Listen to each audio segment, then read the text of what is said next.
Looks like I'm ready, it says. All right.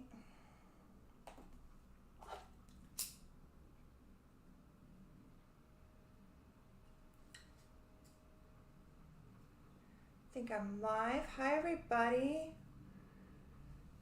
Welcome. This is part 3 of, I forgot to pull it up on my phone, of this Jungian Arthurian book we're diving into.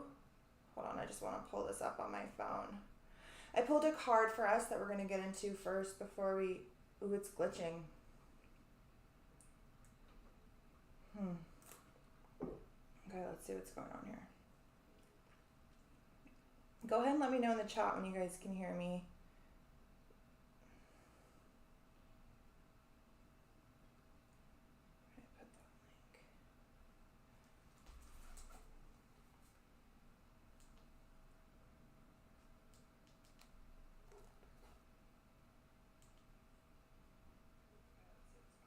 Okay, sound is good. It does look a little weird here on YouTube, but it looks fine over here on my phone, so I guess I'll go ahead and get started here.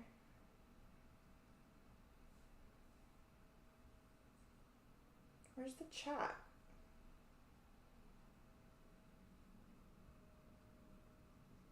I don't see the chat on my phone. I don't really know what's going on.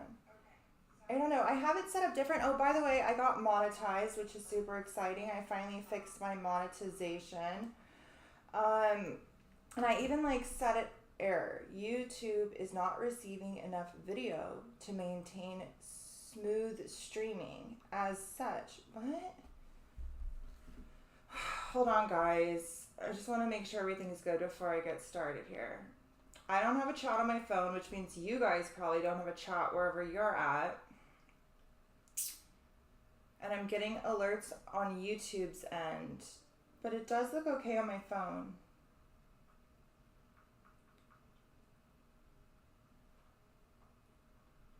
Let me open this in over to YouTube like this, I think is what I need to do.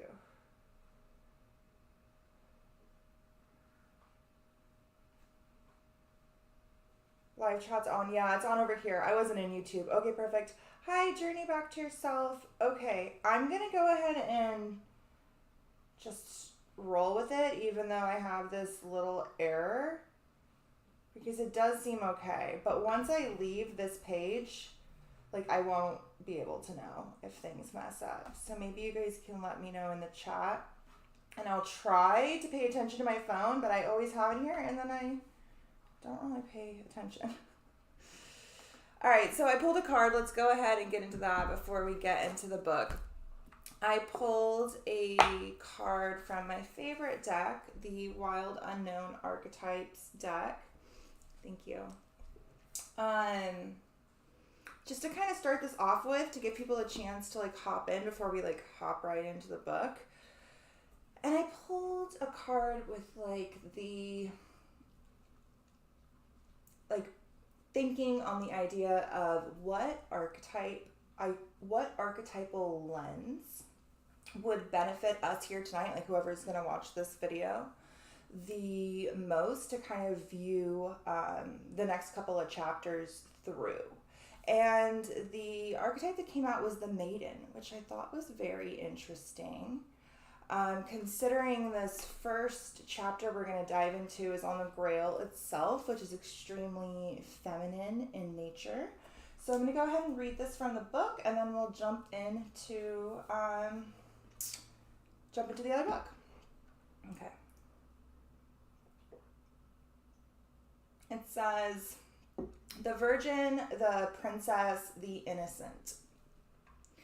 The maiden archetype is the epitome of innocent arousal, naive sensuality, and precarious purity. She is compelling and addictive. Because of her flawless and youthful glow, she's the first archetype in the trifecta of Mother, Maiden, Crone. It's also Cancer season. Cancer is ruled by the moon, which is indicative of that three-faced goddess as well, as it goes through its waxing and waning in full stages. So this astrological season speaks to like that entire trifecta, which starts off with the maiden. The maiden, mother, and crone, and rightfully so, because she has oh so much to learn. The maiden is perfectly positioned for trouble to come her way and subject her to a challenge that leads to the next phase of womanhood. And remember, we all have these archetypes within us, whether you are a woman or not. She must grow up, yet hesitates at the threshold, enamored by the charms of youth. The maiden represents the side of us that is riveted and curious, drawn to the shadowy forests, dark nights, and taking just one taste of a poisonous fruit. Her magic is edgy and includes both shame and delight. Let yourself fall down the rabbit hole, young one. Moving from the maiden to the mother is challenging, often leaving unresolved tensions between the two archetypes for years, if not a lifetime. Do you long to be rescued by another? Or receive a kiss that brings you back to life? Be wary of waiting for a prince. Break the spell of your own life. When this archetype's evolved, it is curious, enchanting, sensual, and full of vitality. And when it's in its lower archetype, it pretends, projects, denies, and fantasizes.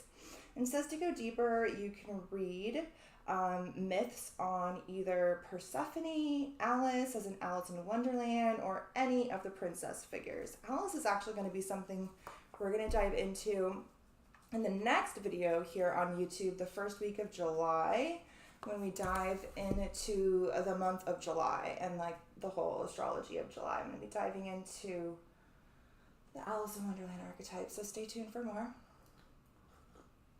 All right, let's dive in. We're going to dive into chapter 9, which is the Grail and its questions. And before I do that, I am going to smoke a little bit.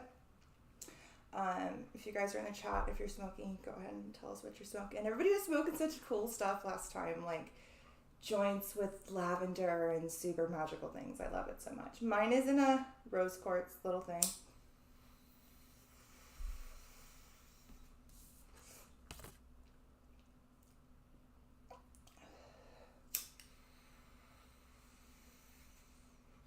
All right.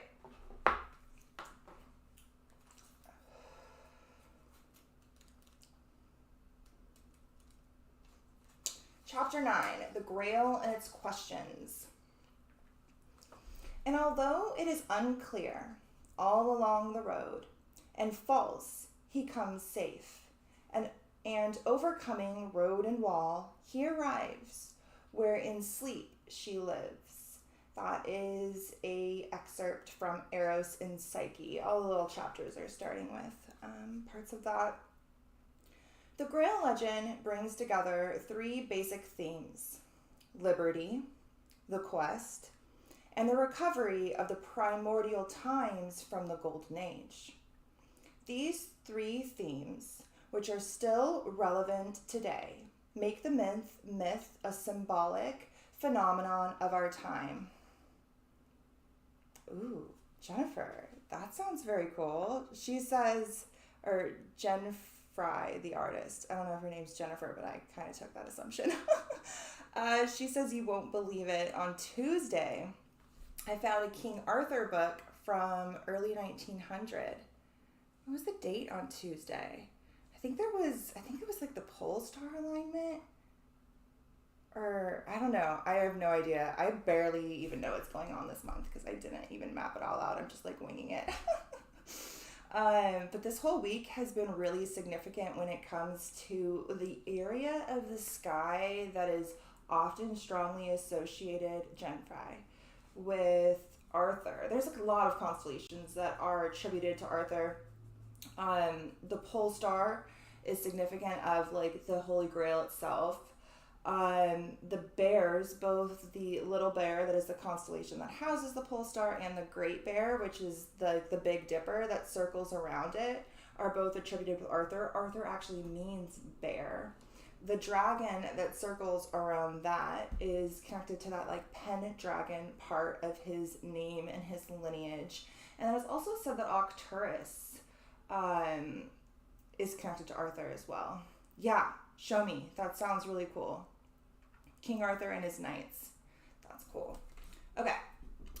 I'm just going to go ahead and start over because I think I only read like 2 sentences. The Grail legend brings together 3 basic themes: liberty, the quest, and the recovery of the primordial times of the Golden Age. These 3 themes, which are still relevant today, make the myth a symbolic phenomenon of our time. The theme of liberty, cultivated and discussed over the last 300 years, and with even more fervor during the 20th century, includes the movements for liberation of minority groups, the recovery of lost memories, liberty of expression and religious beliefs, the banishment of slavery, women's liberation and liberation of the feminine, equal pay, and citizens' rights for all.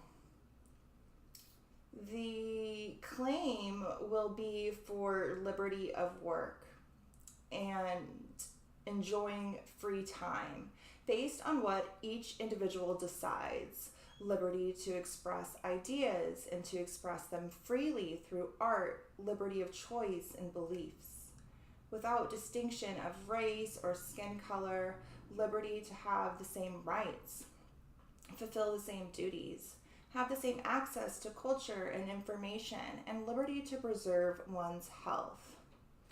The question of liberty includes the assumption that we are free to realize our potential and for us to become who we were born to be.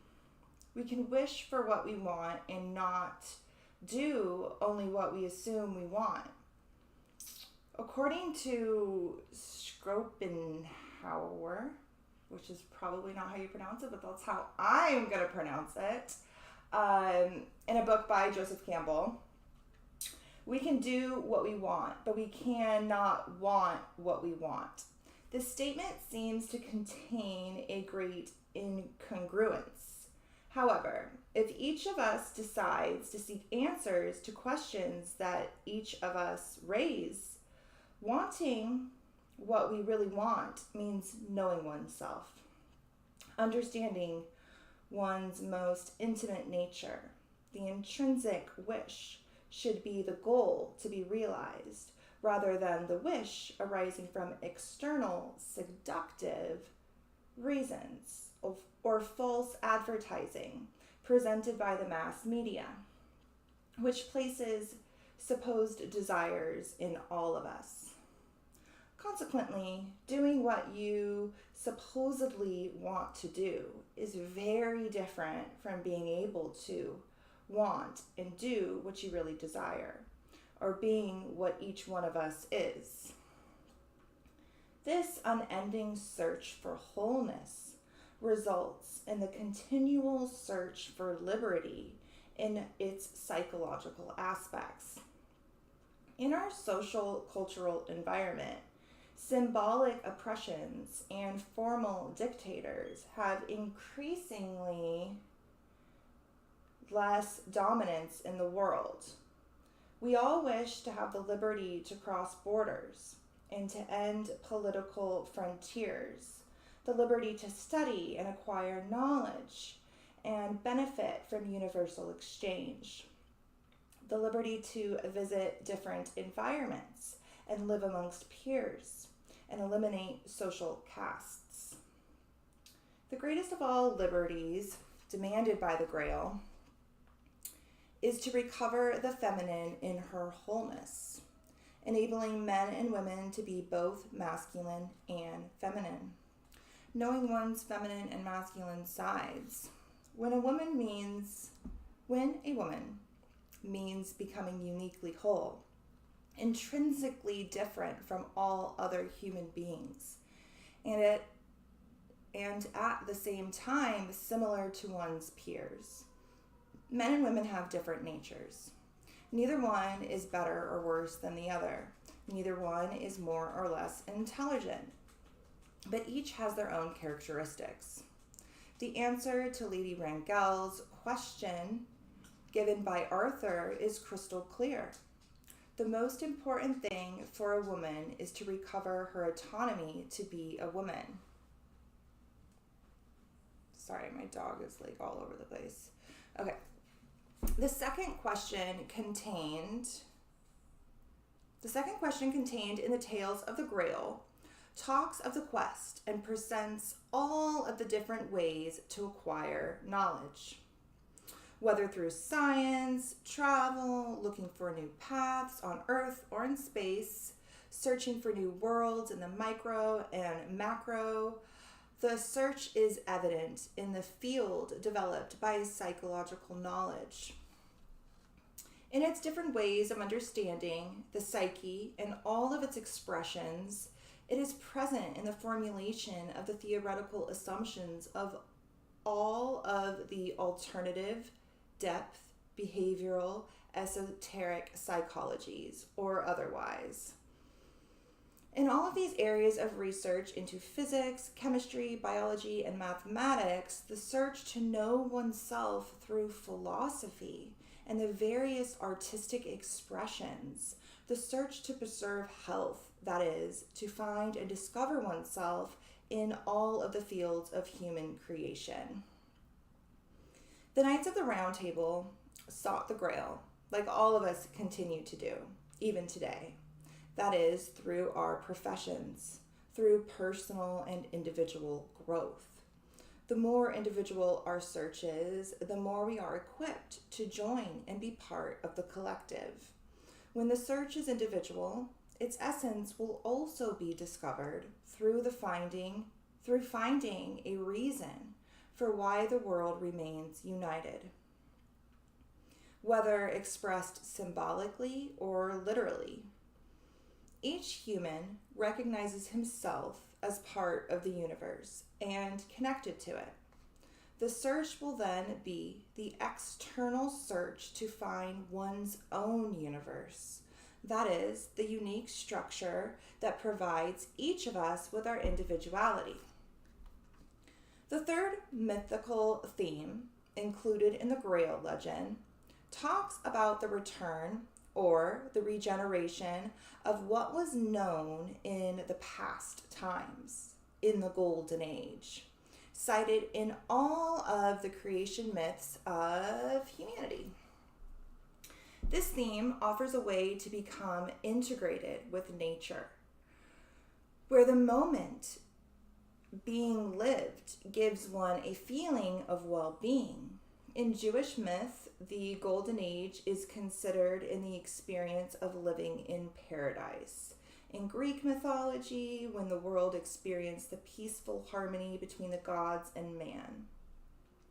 With this experience being one of kindness, without splits or fears, without shame or threats of punishment. In the Golden Age, the great goddess governed the universe, appearing as an inexhaustible source of nurturing and sustenance, as well as being the source. My neighbors are like, so much fireworks. It sounds like explosions. It's so bad. Okay. In the Golden Age, the great goddess governed the universe, appearing as an inexhaustible source of nurturing and sustenance, as well as being the source of wisdom and playful, blessed pleasure. At the same time, the kingdom of the goddess was confusing and haunted, suffered from storms and blackness like the depths of nature. Recovering the world from primordial times through personal choice and acceptance of the task clearly includes facing the shadow, which will involve examining symbols that have not yet been accepted into the field of consciousness, but have remained injured through the defensive idealization of the Golden Age. Facing one's shadow means accepting the challenge to go into the depths and bring to consciousness contaminant feelings of love, honesty, as well as bitterness and displeasure, tiredness and fear, envy and jealousy. It also means getting in touch with the reality of discovering, together with the face of the young lady, the horrendous face of the Sphinx.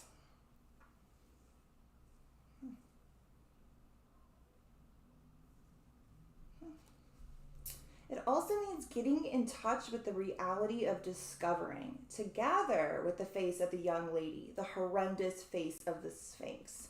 So it's like the maiden and the riddle, right? Like embracing the mystery. And so, with the recovery of the Golden Age, all of the faces of the feminine kept in the kingdom of the shadows will demand integration within consciousness. I don't know why some of these lines are really good and they aren't underlined yet. I don't know how I missed this last time I read this book. Okay. According to the legend, in primordial times, the goddesses inhabited the sources of clean waters, i.e., fountains, lakes, and springs. The goddesses governed the fountains, and when the pilgrims visited these sacred places to rest, the divine goddesses appeared, offering them food, restorative water, and rest. This water was offered in chalices. One day, a person violated the goddess and stole the cup.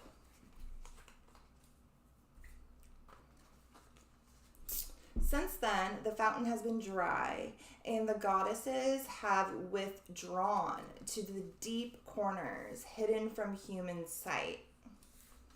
Another myth within the Grail legend is that of bewitchment. The maidens, there it is, the maidens, the castles, and the animals are, at different times, bewitched, waiting for the arrival of the hero who will transform them, the wandering knight and sun of this new epoch, the bringer of change. We shall try and understand the reason for this appeal for the mythical character. Eric Newman, in his book, The Origins and History of Consciousness, from 1993, describes the ego's emergence, correlating this phenomenon with the development of humanity over millennium.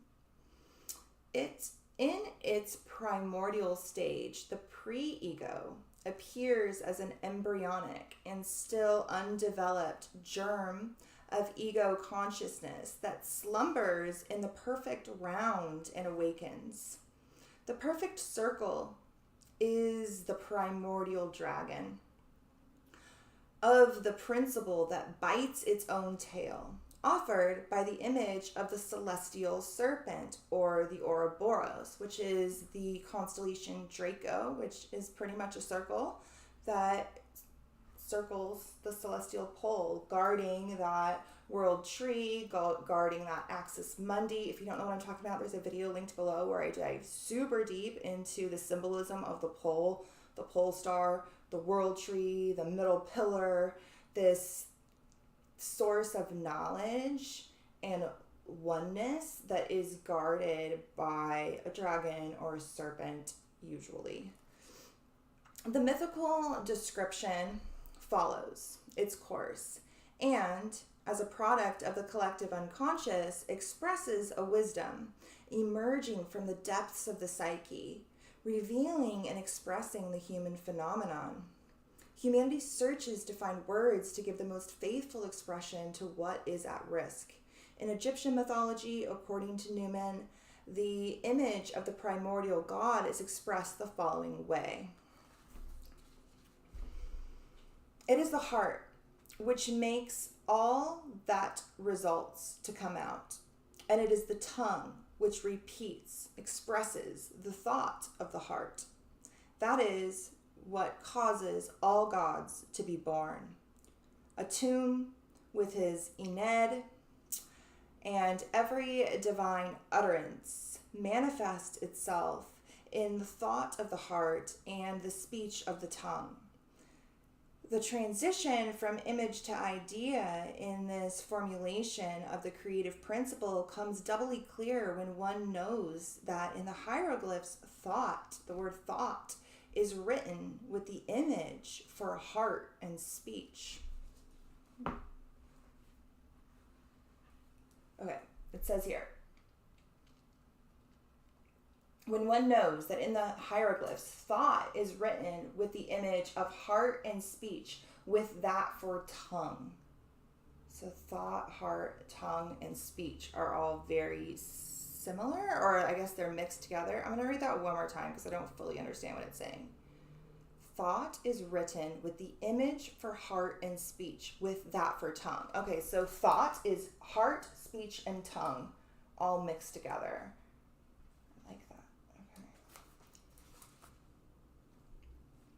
There is a tale of a Sumerian creation myth from primordial times, according to which man was created to satisfy the desire of the goddess Namu. Her assistants collected earth from the four corners of the world, brought water from the fountains and the rivers, and, with a little salt, made a clay doll. The goddess looked at her creation and gave it a heart, a source of ideas, thoughts, feelings, sensations, and intuitions. That is, she gave the creature the ability to acquire knowledge and everything related to the psyche. I always like to point out that the word psyche in Latin means soul. So it's a lot more than just our mind, right? Enlil, her son, gave the creature life, meaning the ability to act, perform the act of doing, constructing, and having movement. Once man had been created, he received the heart from the goddess as a source of knowledge and as a divine dawn, giving him the opportunity to be and know himself as a creature. From the god-son, he received the source of life, which provided him with the ability to do action, activity, animation. The mother goddess gave man the ability to reflect, think, have ideas, and prospect. And the sun god gave him speech, expression, verb, action.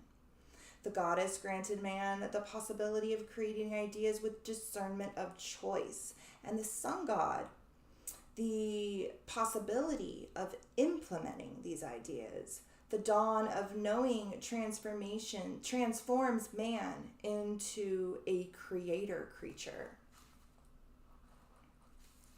The Jewish myth, which is very similar to the Sumerian myth in its detail, tells of man being created as a doll made of clay that was taken from the four corners of earth, mixed with river water and sea water, and that the Lord breathed, quote, spirit into the mouth, making it a living creature.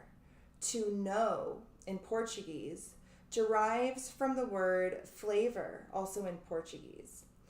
She's a Portuguese author. She's from Brazil, so she speaks Portuguese. The taste...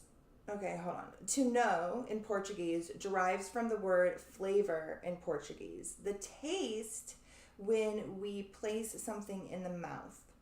We learn to know by discovering the flavor of things. Perhaps when the Lord breathed the spirit into man's mouth, he made him taste the savory knowledge. According to the legend, from man's rib, God created woman, and both were placed in the Garden of Eden, where they could enjoy all of its beauties. But the two primordial trees that existed in paradise, the tree of life and the tree of knowledge, they were prohibited from eating from the latter.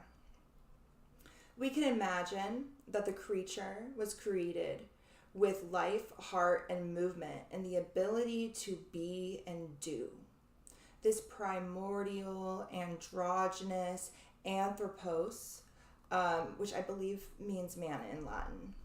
Anthropos was separated into two parts, and as a result, a question arises. Is the reason for the existence of one man and one woman the result of the separation of two principles? If this is the case, we can then imagine a creator creating a primordial anthropos, a primordial man, that is, a unity with heart and life, fulfilled with two principles. He separated the primordial unit into two creatures, man and woman, both with masculine and feminine parts. After he breathed in the soul, the desire to go beyond, to dare, to transgress, God placed his creatures in paradise with a soul and with impositions. We can imagine that God's desire was for his creature to transgress so that they could become real. Since as principles, they were merely virtual. Realization only happens when the principles are joined. Masculine and feminine, or man with woman. Masculine with feminine, or man with woman. The realization of the Anthropos project, or the humanization of these principles, will only occur through the mystery of conjunction and opposition. It's in Latin, but you guys, if you've been following along with the last couple of videos, we all know I cannot say those words in Latin. So we're going to call them how they are in English. Conjunction and opposition. They are stages in the alchemical process. There's a whole chapter, like I think it's the next one or one after that, called Merlin and the Conjunction, Merlin and the Path to the Quest of Conjunction or something like that. So we'll dive more into it then. But yeah, can't say that word.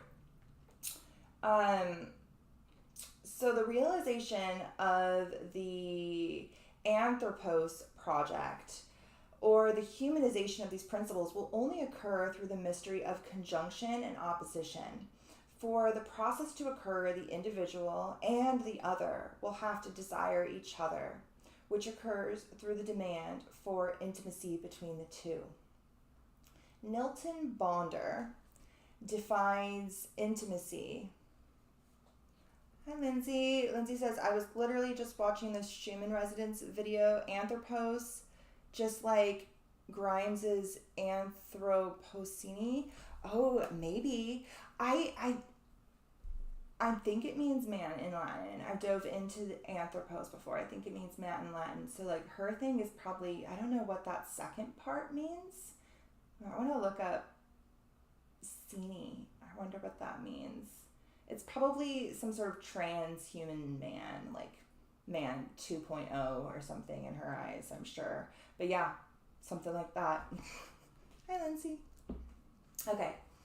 Nilton Bonder defines intimacy as the ability to maintain a distance between partners. Defines intimacy as the ability to maintain a distance between partners so that each one can recognize the other. To experience, is that what I said in the video? I don't even remember. I need to look it up. Did I look it up? I probably, like, you can type that word into Google and then write like Latin translation and see what comes out. And it probably will translate that second part of the word. It's probably like man. Oh, the new man. Yeah, see. Yeah, that makes sense. Okay. Distance between partners so that each one can recognize the other. To experience intimacy means being able to establish a limit in a loving relationship, being too close to enjoy the other's company, caress, contact, to feel the vibration and emotion that derives from each other, and being sufficiently distant to notice being sufficiently close to enjoy the other's company, caresses, contact, to feel the vibration and emotion that derives from the other, and being sufficiently distant to notice the other and not to confuse or merge yourself with him, to see him, touch him without devouring him. Being fully aware that the other is the other and different from you. Intimacy permits one to love and respect the other despite the differences and fragilities. The understanding that God made woman inferior to man occurs certainly from a defensive reading of the patriarchal dynamic. Being made from his rib, in my understanding, makes far more sense when understood as the polar opposite, made from the back. As a result, a complementary principle is created, a polarity where both form the opposition complex. But the myth continues. Eve, the feminine principle, an inherent of knowledge, gave herself to be known by Adam, the masculine principle. Only in this way could they join together to procreate. The ego is born as the son of the new epoch. Together, masculine and feminine create. Together, they are life and heart, doing and being. Being without doing becomes alienation.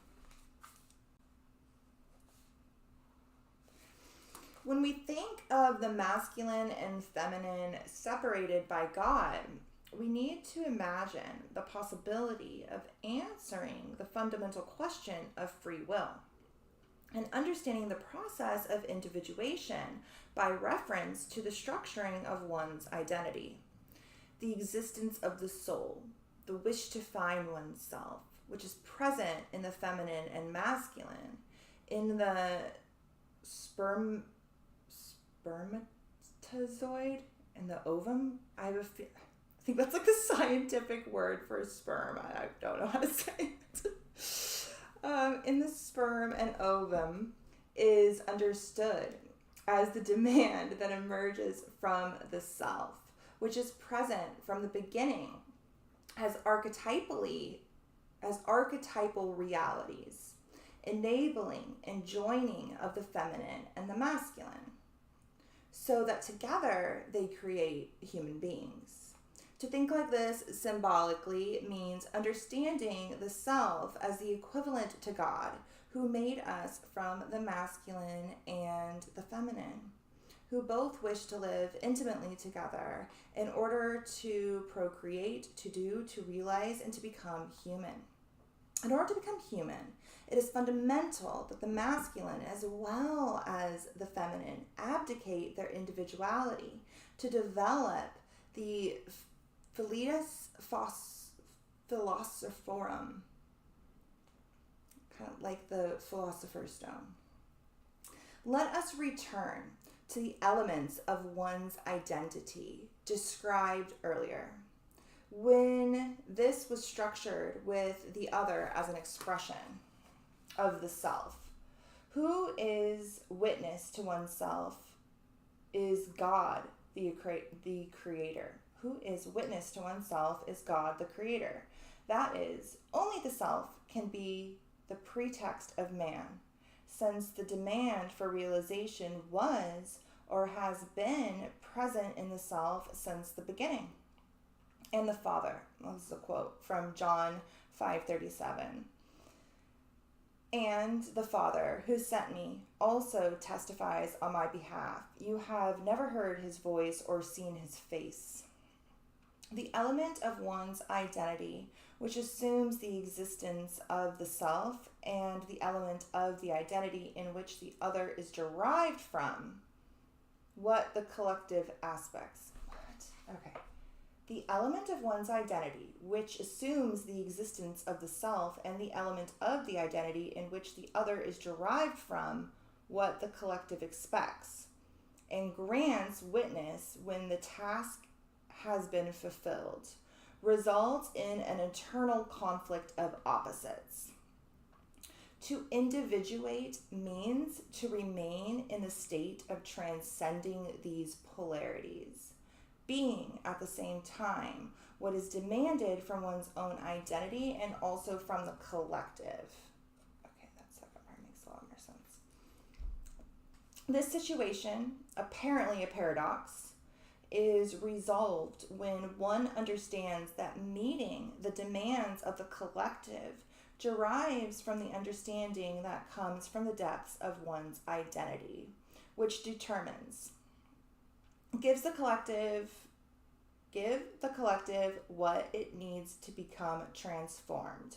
When the phenomenon happens in this way, each individual is transformed into sparks of inspiration from the awareness derived from transforming the collective, a structuring symbol of consciousness from the new epoch. Okay, hold on. I need to put my hair up. I should have put that little fan that I used in my last video, but I forgot. It's like freakishly hot in here. This is killing me. I brushed my hair and I was like, oh, I'm going to wear it down. It looks so nice. And then I was like, yeah, no. That lasted all of an hour. Okay. It's so hot in here. But I don't know. Oh, it's all the way over there. I might have to go get that at some point. Okay. Consciousness, to be realized or manifest, should be ample as possible, characterized by profound lucidity, filled with immense luminosity, steeped in the ability to reflect. Reflective consciousness, which enables me to know myself better as myself, and at the same time compromises the consciousness of the world and in the world. Consciousness that makes me a reality in the mythology of the single earth. Consciousness that develops, introducing conformities to enable others to become more aware, which at the same time occurs from conformities established by others. Thus, the more consciousness that is established, the more the universe will become aware of itself. Interacting. Okay, this is good. Thus, the more consciousness that is established, the more the universe will become aware of itself, interacting reciprocally to enable each individual to become more conscious of himself and his part in the totality. Thus, the luminosity of consciousness of some will enable others to become more conscious. I like that. Okay. In the Jewish myth, eating the apple becomes the biblical reason for expelling Adam from paradise. However, according to the Celts, the apple is the means by which one ascends higher and makes contact with the other world. It's like that in a lot of mythologies too, not just in Celtic mythologies.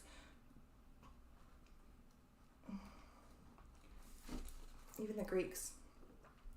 The apple satisfies hunger and thirst, and it being a fruit that gives life and awareness is part of its nature. The apple is an exclusive attribute of Celtic women because the Druids never gave it to humans. Okay. The apple is an exclusive attribute of Celtic women because the Druids never gave it to humans. So what?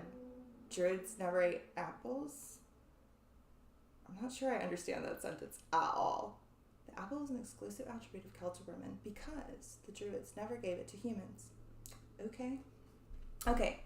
Robert Classio, in his book, The Marriage of Cadmus and Harmony, describes the mystery of being, the phenomenon that produces or causes shame.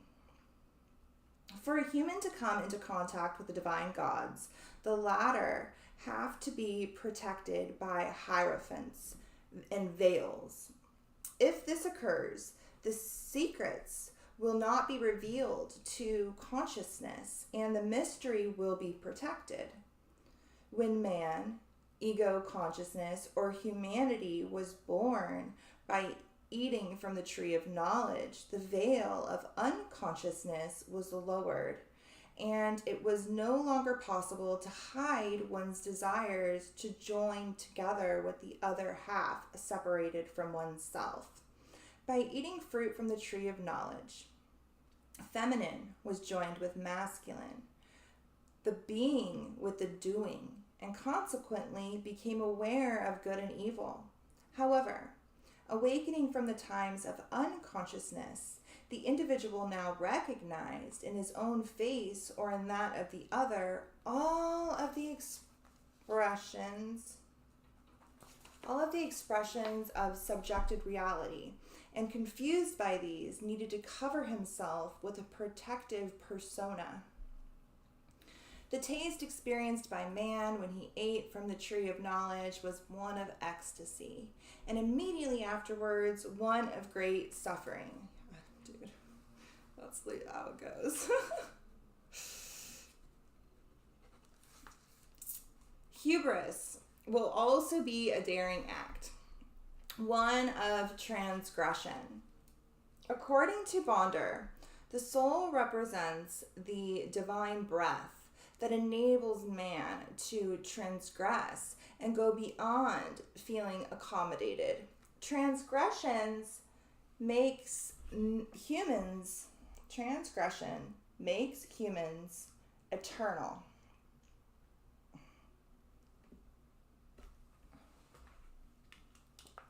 I'm gonna wear these, but I'm gonna have to take them off when I look at the screen because like the words are like kind of going all over the place right now. I'm like looking like a line above. Okay. According to Bonder, the soul represents the divine breath that enables man to transgress and go beyond feeling accommodated. Transgressions makes humans eternal, exiles until they are able to establish their own land, country, and identity. Only through daring, hubris, questioning, man becomes unique, makes a soul, forges his identity centered on the relation with himself, ego, other, where the other reveals his most deepest desire, becoming who one was born to be. When man does this, he discovers that the other is the expression of the self, or better, an expression of the divine within him. And the divine wants man as a challenger, as he gave him a soul. Thus he can understand that being what one was born to be means liberty, or better, being freedom or liberty means choosing God. The universe creation myth can be understood as an initiation. Not the universe creation myth. The Jewish creation myth can be understood as an initiation ritual, since it talks of both the divine and earthly essence in man. It reveals his deepest nature, his heroic nature. Humans are those that come from humus, from the earth, and divinities are those that come from the heavens, from Olympus, from the heavens, from God. A little redundant. Heroes are those that are born from this union, human and divine. So why is the Jewish creation myth a rite of passage? Initiation rites always involve activities through which the individual reaches a new understanding, a new period in life, or knowledge of facts and realities that, until then, he had not been given access to. The search for knowledge is an archetypal demand in each of us to journey to find oneself, to search to know oneself, is a pressing reality that drives all of us. When we refer to knowledge in the sense of knowing the seeds from which we are formed, we understand, as a result, that for us to know ourselves, we need the other. We need to compare ourselves with others. This comparison gives us back ourselves. In the text, Conception, life, and death. Death and life, symbolic myth, which is by the same author, maintains that knowing, according to Kant, is ultimately the search to know the essence of something. In order to realize something, in the sense of knowing the thing or object, the individual always has to compare this thing with his values as part of the process of confrontation. That is, a thing or the object or the given joins together with the pretext of the subject, with which perhaps the object or given should not be appreciated or perceived. In other words, if there is no presumption on the part of the subject, the given appears but is not recognized. Often it is not even seen.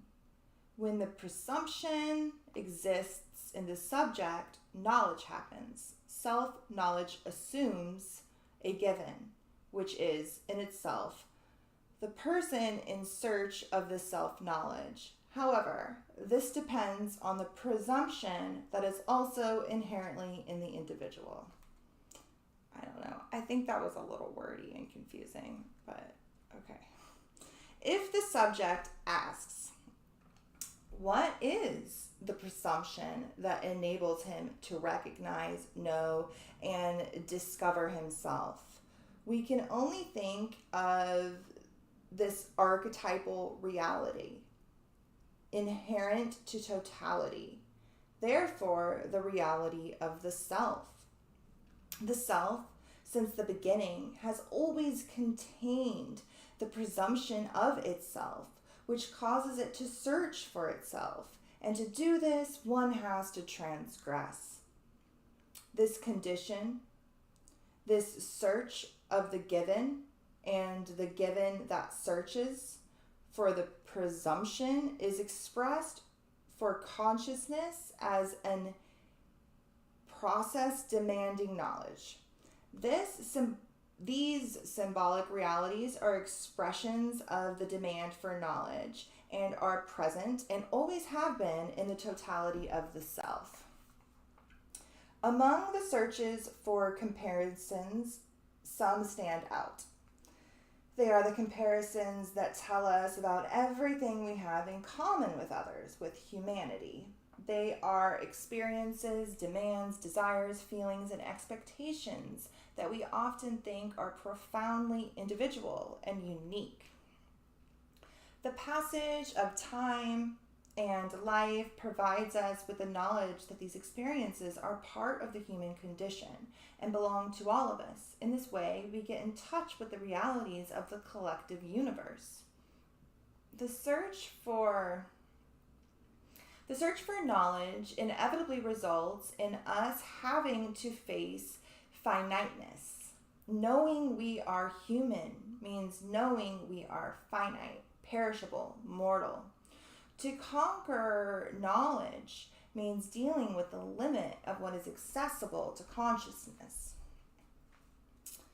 The development of consciousness, which defines us as humans, also defines the limit of time, the limit of knowing, and what we can know, the limit of a lifetime, the limit of what can be achieved, desired, reached, the limit of speed, the limit of resistance. Everything that refers to human beings implies limits. That's Saturn. We live in Saturn's realm. Saturn, he or she provides those limits. Mortality and humanity are inseparable realities of the condition that involves acquiring consciousness. Thus, the individuation as a process also implies learning to deal with the limit of ego, since the other will compromise the center of consciousness in a situation of conjunction. Going back to the condition of knowing as a process of interaction between the given and the presumption, the conjunction ego-thou, I'm not sure what they mean by the ego-thou, I forgot what they meant by that. I know the ego other complex, but I'm not sure what they mean by the ego thou. Hopefully they go into that. It may have been in a previous chapter and I forgot. Okay. Going back to the condition of knowing as a process of interaction between the given and the presumption. The conjunction ego thou determines the ego as the bearer of the presumption and the other as being the given. However, at the same time, we will always have, from the perspective of the other as having the presumption and the ego as being the given. Consequently, I and other are checked as given from their presumptions and give themselves to the other as knowledge. I feel like I am reading your riddle. This chapter is like, I feel like I don't know. I feel like she's saying a lot of the same stuff over again, when instead of just repeating it the same way, maybe use some different words and repeat it a different way to add more context, but we're just going to move on. Within the reality that each one has something in common with the other or with humanity, it is easy to find oneself and easily accept that the other is similar to oneself. If the process occurs in this manner, what one discovers in oneself becomes right or the truth for oneself and also for the other. From these comparisons, each one discovers peers, equals, and the identities that arise from collective reference. That is, the ego is like the other. The problem arises when one realizes that the other, that is, the given, does not match any of one's own presumptions. The other is unknown, strange, different. What's more, for the other, the ego is also seen, felt, or imagined to be something unknown, different, etc. During this moment, there is no feeling of fraternity with anyone. A moment when one is the given of oneself and the presumption is the self. Only the self knows and can be witness of itself, of its own uniqueness and individuality. Consequently, the individuation process becomes the possibility of uniting the similarities and the differences. The individuation process, as the fundamental search to know oneself and the other, always implies dealing with the limits of life and existence, of vitality, of bearing pain, hunger, thirst, tiredness, and the limit of the ego, the limit imposed by the constellation of the others in the field of consciousness, the limit for acquiring knowledge. The same consciousness that makes us aware of limits, of the finite, of the perishable, of mortality, of human, also makes us search untiringly for everything that complements or is the polar opposite. That is, the search for the unlimited, the imperishable, the immortal, the divine, the eternal. The individuation process is revealed as the curse that God inflicted on humans when Adam and Eve were expelled from paradise. He also said to woman, this is from Genesis 3:16 through 17. He also said to the woman, I will increase your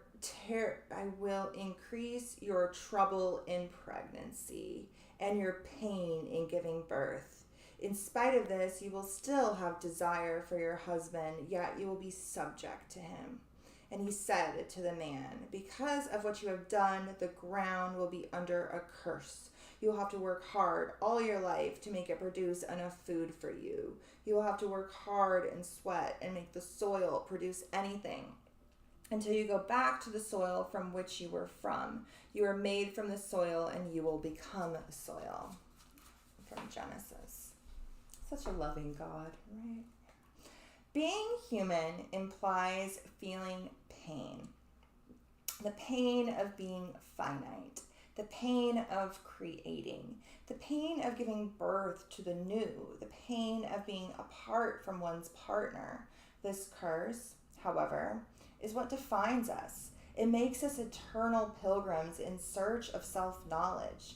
Therefore, how can we understand this demand other than its intrinsic reality of human nature, that is, as an archetypal phenomenon? This is the soul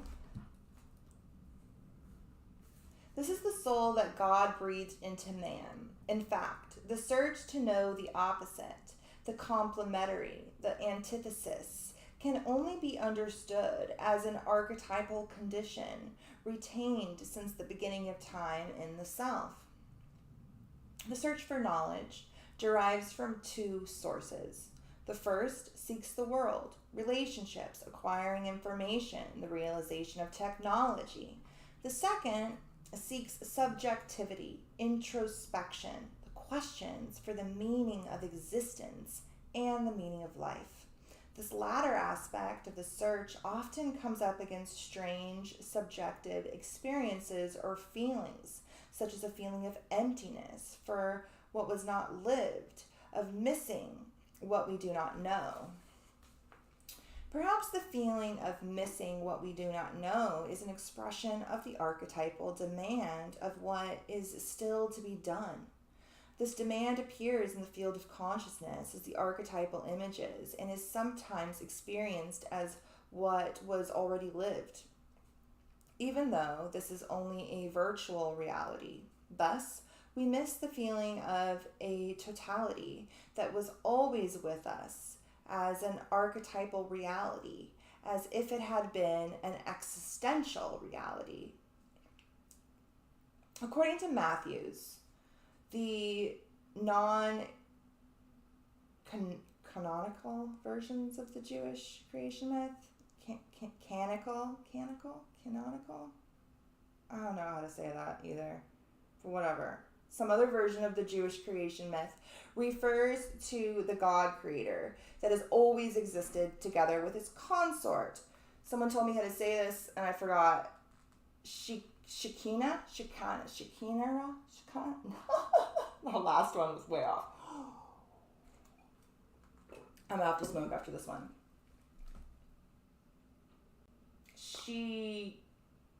Shekinah? No, whatever. It's the consort of God. From the time that the Creator separated life from knowledge and man from woman, expelling them from paradise for disobeying, she refused to live with the Creator. She separated from him and came to earth to live with the company of her children. A Catholic reading of this creation myth puts man as the discredited criminal, demanding redemption. The myth refers to a terrible divinity condemning man for desiring what is in fact his true nature. The separation is made between life and knowledge and will result in man being an unbalanced being. When the ego is separated from the center, the psychic system generates a shadow. And this is a phenomenon of the appearance of consciousness in this patriarchal dynamic. Another version of the myth refers to the first woman that was created, Lilith. I was wondering if they were ever going to get to Lilith. I've read this book already, but it was a while ago. Okay. Another version of the myth refers to the first woman that was created, Lilith, who did not accept being submissive to the Creator and consequently was expelled as evil. Interesting that they say here that, they're about to go into the Axis Mundi. Okay, so it's interesting that they say here that she did not submit to the Creator. I mean, yeah, she didn't, but mostly she didn't want to submit to Adam. She wanted to be equal with him and not submissive to him. I wish that she had gone into a little bit more of that. Maybe she does. We'll have to keep reading. Okay. She did not accept being submissive to the Creator, and consequently was expelled as evil. Jehovah created a second woman, Eve, from Adam's rib, that is submissive to man, with the feminine principle subjugated to the masculine. In this myth, from these primordial times, refers to the existence of paradise with the tree of life, the tree of knowledge, as the axis of the world, the axis mundi, which is guarded by a serpent who held a chalice, always offering it to whoever sought. The source of life, the source of knowledge, was the same, not separated. If you guys want to know more about that axis mundi, like I said, I linked a video down below. It's a Patreon only video, so you can't get it here on YouTube. You could literally only get it down below in the description. Okay. By the way, can you guys like this video and subscribe to my channel if you aren't already, because I always forget to do that. And thank you for supporting my work. My channel just got monetized. I didn't think it was going to happen. They were giving me so much trouble. I had to do so many things and go through so many hoops, and I finally got it. So this is like the first live stream video that's actually like fully monetized. I'm really excited about that. Okay. One day the serpent died. His head was cut off and buried, and the chalice was lost. From the snake's buried head, vegetables grew, which were used to feed man. This theme would be rewritten in other creation myths, which told of the body of a young maiden being sacrificed and buried, which rise to the roots used to feed man. The center of the earth remains hidden by the serpent that congregates life and knowledge. 4 rivers run from the axis, creating quadrants, irrigating the land and making it fertile. Was that my last video or the? Oh, that one is here on YouTube. The video here on YouTube, that's for the Sagittarius supermoon. So I think it's like the last video right before this one.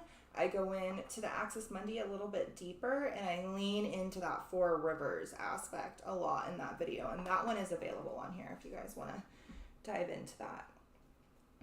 Okay, where are we at?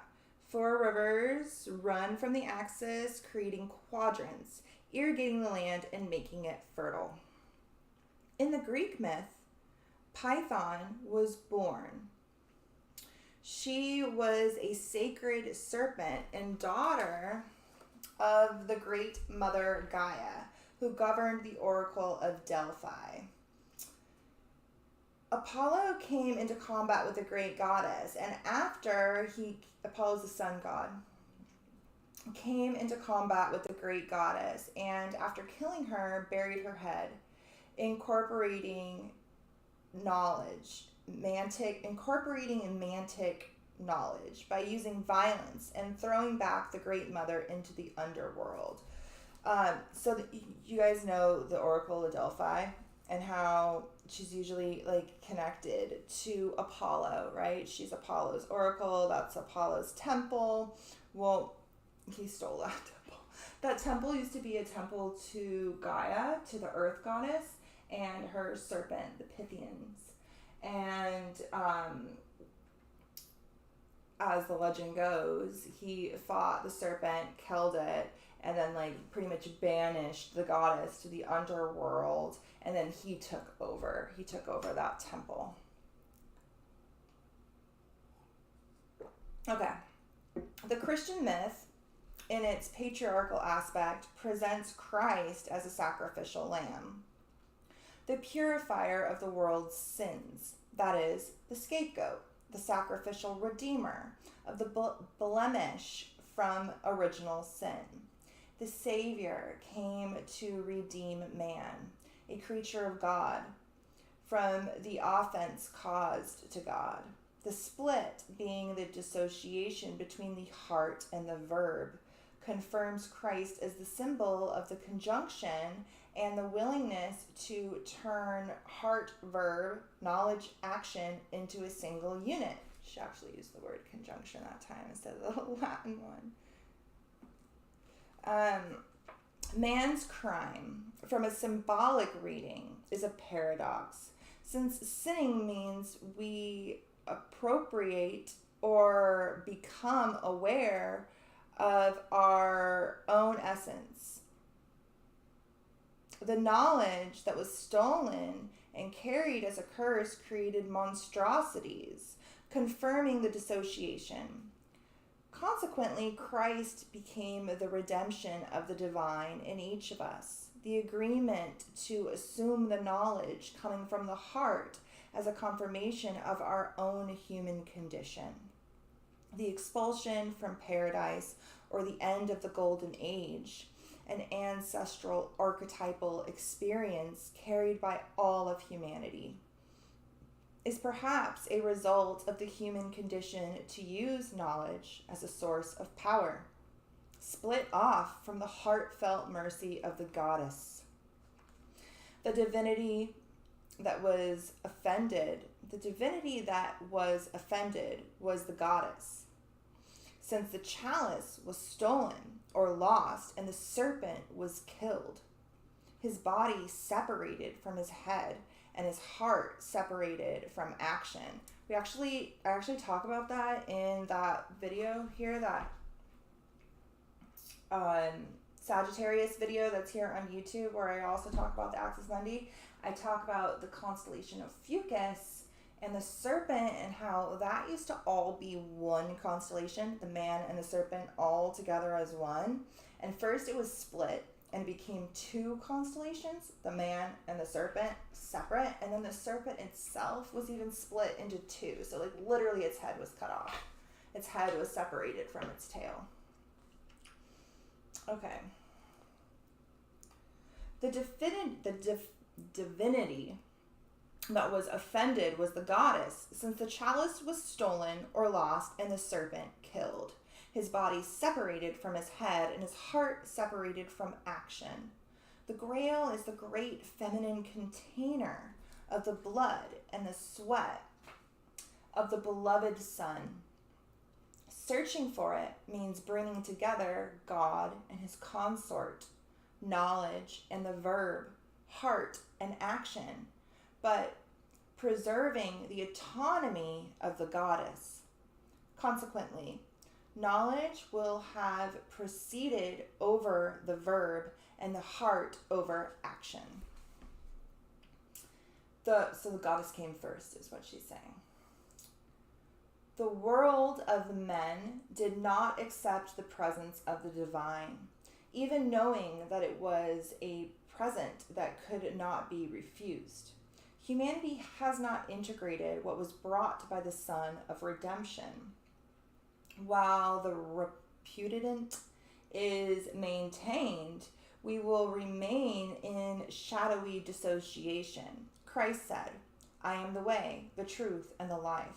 To search for the Grail is to search for the path that makes us individuals who are not divided. It means searching for the truth to be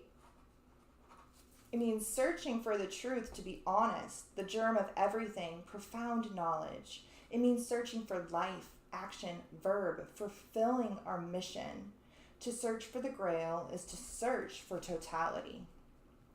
Not accepting Christ means keeping the chalice empty of food, the tomb without the body, the earth without the germ. The dissociated epoch of the patriarchal dynamic does not accept the Son of Salvation being born of a man and a woman. They made him the son of a virgin. The Jewish myth decrees the inferiority and loss of autonomy of the goddess. To be a virgin in Greek mythology and in both the Proto-Indo-European and Jewish mythology means not only being submitted to the masculine. Okay.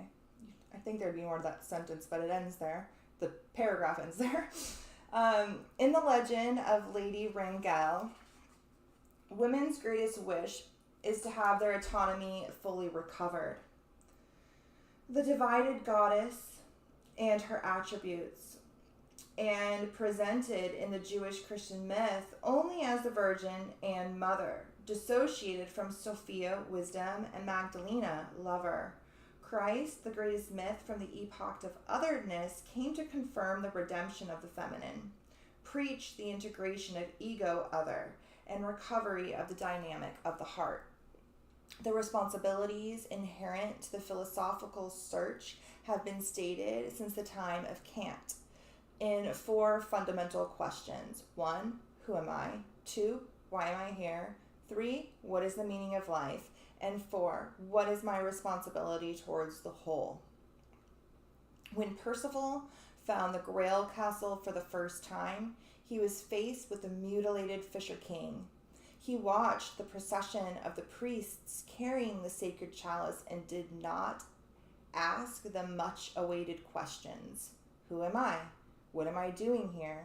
What has this to do with me? And what is my responsibility from here onwards? Nor did he ask the following question: who does the Grail serve? The answer, when found, gives back the individual his wholeness. Percival did not ask the questions. He was unable to do what he wished to do, only doing what had been suggested he desire. He fulfilled his duty. He fulfilled his duty. He did not do what he wished, thus betraying his heart. All right, chapter 10, Merlin and the search for conjunction. But I need to smoke first. It was a really wordy chapter. Like, there was a couple paragraphs there that I don't think needed to be there. I still love this book, though. And this book was written in Portuguese, and then it was translated into English. And so some of those sentences where, like, the structure feels weird to me, I bet you it makes more sense in Portuguese. Like the sentence structure.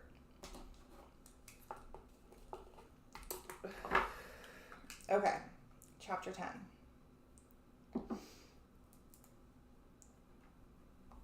Problem with these things is, like, the bowls are so small. A little tiny thing.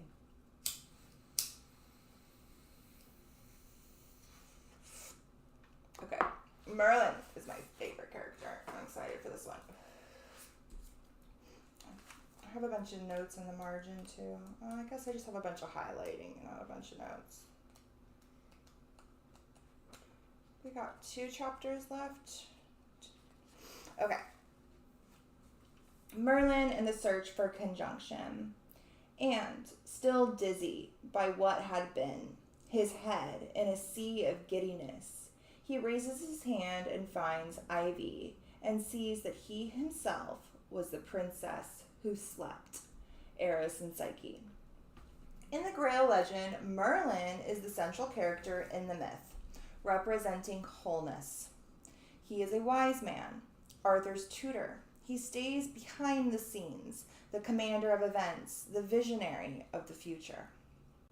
When Christ came to earth to fulfill the destiny of man's redemption, according to the legend, the demons from hell were not pleased with this solution, perhaps because the number of troubled souls would be significantly reduced, or perhaps because the coming of a savior could result in the redemption of the great mother, of the feminine, of the woman.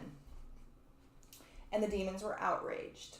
Women, at this time, were considered the main source of sin, burdened with troubled souls. Their destiny was hell. So we can understand the anger expressed by the demons against God with the coming of the Messiah. Adam and Eve and all of their descendants would be free of the burning fire to which they had been condemned. Therefore, there had to be a counterpoint to this mythical, mysterious, other Christ figure, an opposition that was as important as the Son of God. For the birth of this mythical Antichrist figure to occur, the demons confabulated for an infernal length of time. They summoned a meeting of the demons from hell to discover who was competent enough to express himself through the sacred human and gave birth to the son of a virgin.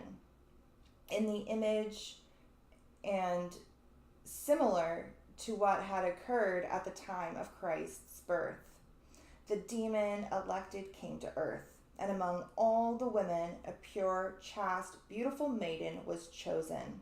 She was living under the religious guidance of Father Blaise as her mentor.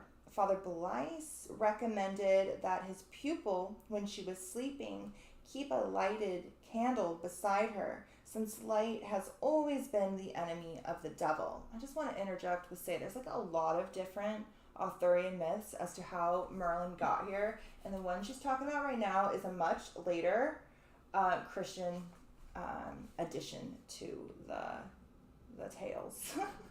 But it's still part of his story, you know? It is interesting to reflect on the number of children who are afraid of the dark, and the number of mothers who, by leaving the light on, perhaps perpetuate this ancestral archetypal fear of the demon. One night, the young woman forgot to light the candle, and the demon, taking advantage of the situation, entered her room and impregnated her. The following day, when she realized what had happened, she immediately remembered what Blaise had advised her to do. Frightened, she went in search of him, knowing the shame that had befallen her. Father Blaise identified the signs of evil, blessed his pupil in all the ways he knew. He said ritual prayers of exorcism with her, threw holy water all over her body, and gave her something to drink. With this ritual, he was eventually able to protect the maiden from any future visits of the demon and recommended eternal chastity. The young girl returned home, but her family soon discovered that she was pregnant and confined her to her room. When the community became aware of what had happened and what she had become, and that she had become pregnant in a quote magical way, certainly of demonic origin, it was decided that she should be put in a public prison where she would be kept until judged. The young woman remained in prison throughout her pregnancy and gave birth to a baby boy called Merlin. Father Blaise baptized the child, even though he was the son of the devil, and looked after the boy and his mother. When Merlin was 1 year and 8 months old, his mother was taken to be judged, accused of the crime of allowing herself to be possessed by the devil. The girl appeared before judges. Maliciously, her accusers managed to have her formally condemned, as her child's father was unknown. Although Merlin was only 20 months old, he came before the judges and defended his mother, arguing that the judges had no evidence of his paternity. The sheriff was unable to present a counter argument.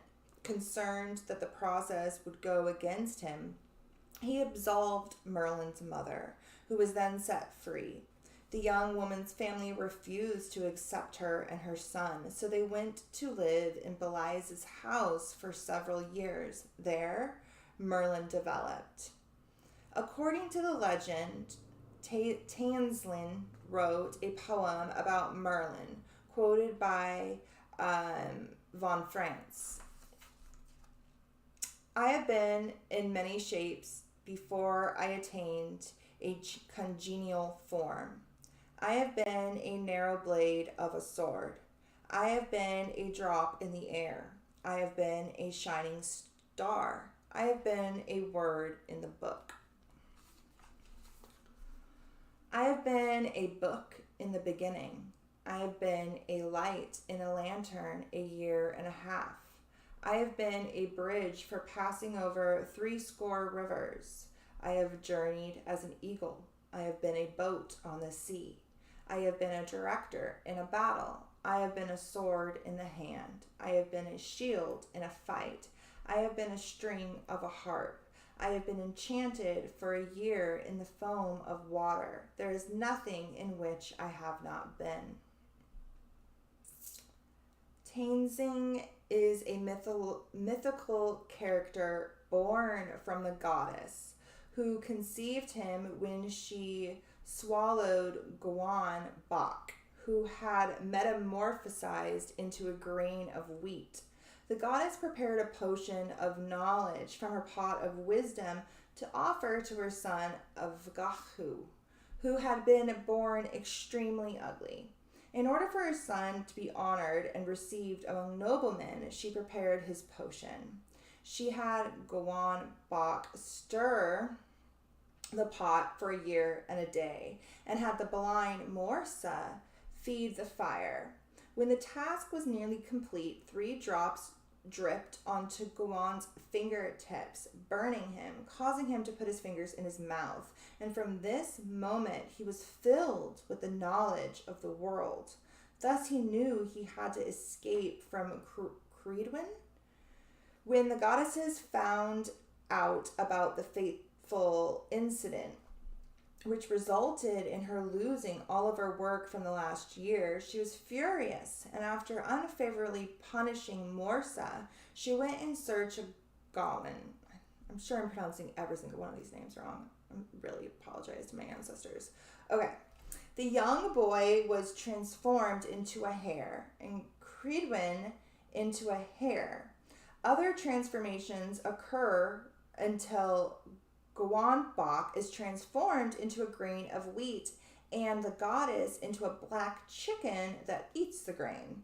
The goddess became pregnant and after 9 moons gave birth to a child, Hoptithesis of Gawain. Not Gawain. That's a different character. Gawain? Gwion. I have no idea how to say that. She wanted to kill him, but she didn't because of his beauty.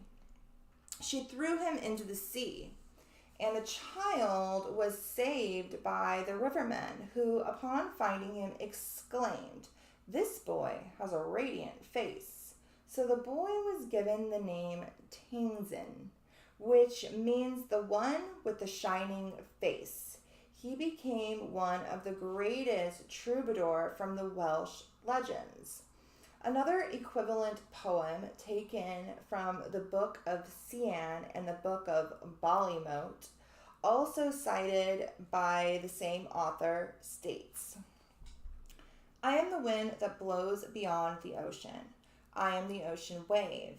I am the murmur of the surges. I am 7 battalions. I am a strong bull.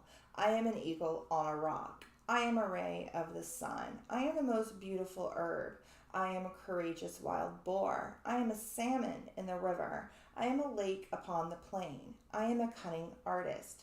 I am a gigantic sword-wielding champion. I can shift my shape like a god." Let's return to the tale of the magician. What a side quest there.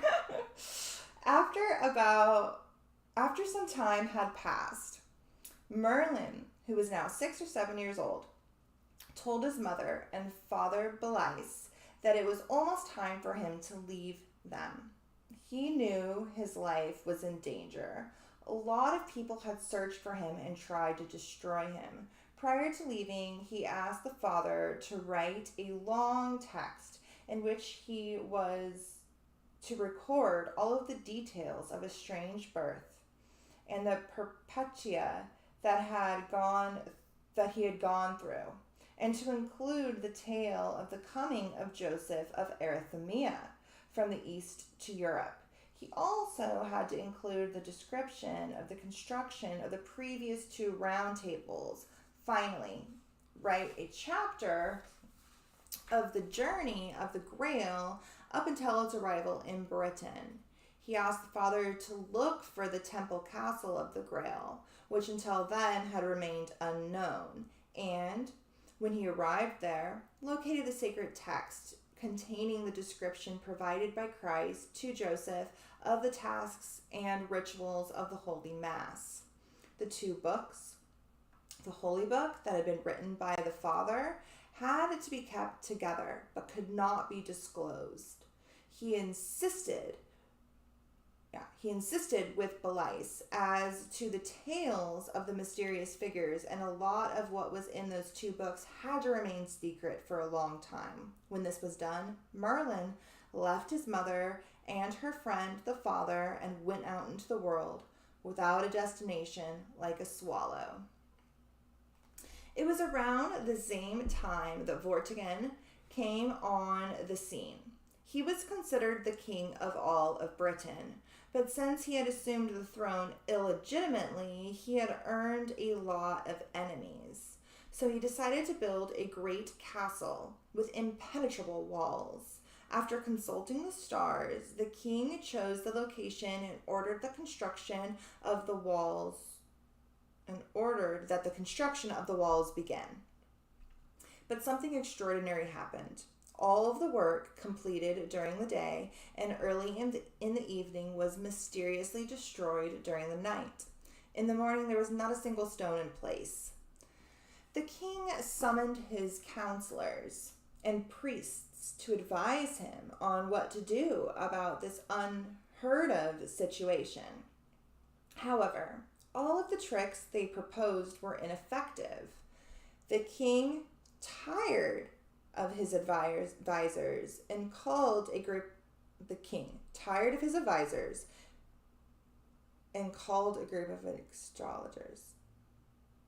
I think that shouldn't be an and there. I think that should be a comma. The king, tired of his advisors, called a group of astrologers. These wizards consulted the stars and informed the king that there was only one way to destroy the curse that existed in the place chosen. The mortar used in the construction had to be mixed with the blood of a male child, a child born of a virgin mother who had no father. I don't know what. Astrologers, come on. Okay, the king ordered a search, and the men hunted the unfortunate Merlin, who fulfilled all of the requirements. When emissaries found him and tried to capture him, Merlin, who was still a small boy, told them he knew why they wanted him. He said he knew the astrologers had suggested that the blood of a child, the son of a virgin who had no father, should be mixed with the mortar in the walls of the castle. The hunters were astounded at Merlin's knowledge. They were even more shocked when the boy agreed and got with them back. The boy agreed to... See, there are a bunch of typos. That says got. It's supposed to say go. Okay. Agreed to go with them back to the king. When he arrived, Merlin told Vortigern that the problem constructing the walls would not be resolved with a sacrifice or from mixing his blood with the mortar. Your priests and astrologers don't know how to resolve the situation, so they create false solutions, he said.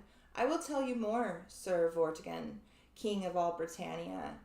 In the depths of this land, there's a great pool of water where two dragons live, one white and one red. At night, they wake and fight, making the land tremor, destroying everything around them. The king and his priests were not convinced by Merlin's words, but impressed by his intelligence and conviction. They ordered that the place be dug up.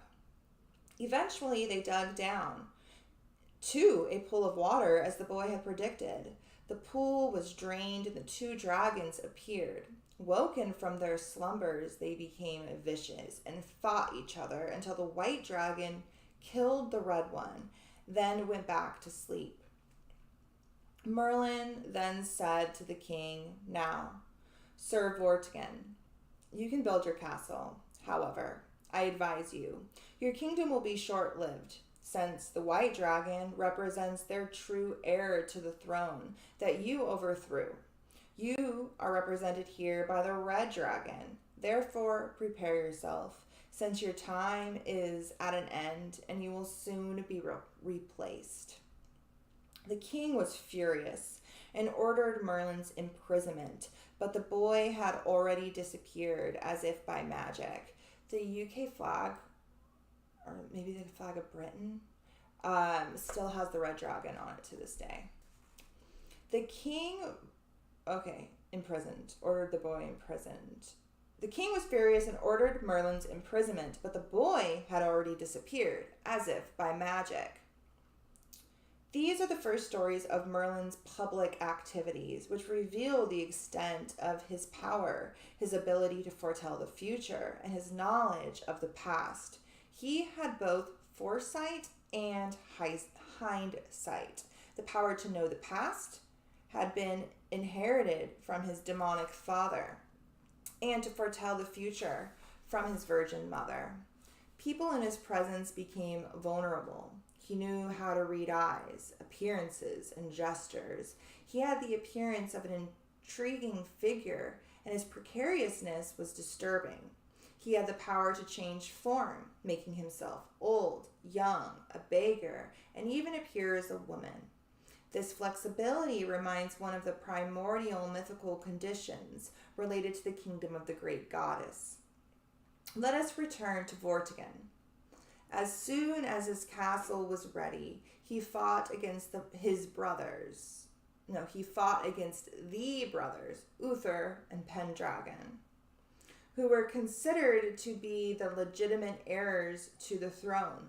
Vortigern swiftly defeated, and Sir Pendragon took over as monarch of the kingdom of Britannia. After one solar year, his brother, Sir Uther, who had to assume his role, Sir Uther would have to assume his role. However, Pendragon became ill and died soon after, ascending to the throne. Uther, his brother, now reigned under the name Uther Pendragon. That is, Uther, head of the dragon. The white and red dragons were antagonistic opposites, like Merlin himself, a manifestation of paradoxes in search of union. In alchemical language, the red dragon is the symbol of the groom and the white dragon of the bride. So in that battle, the goddess was killed, the white dragon was killed. In alchemical language, the red dragon is the symbol of the groom and the white dragon of the bride. And from this archetypal marriage, the child of the new epoch will be born. In Britannia at this time,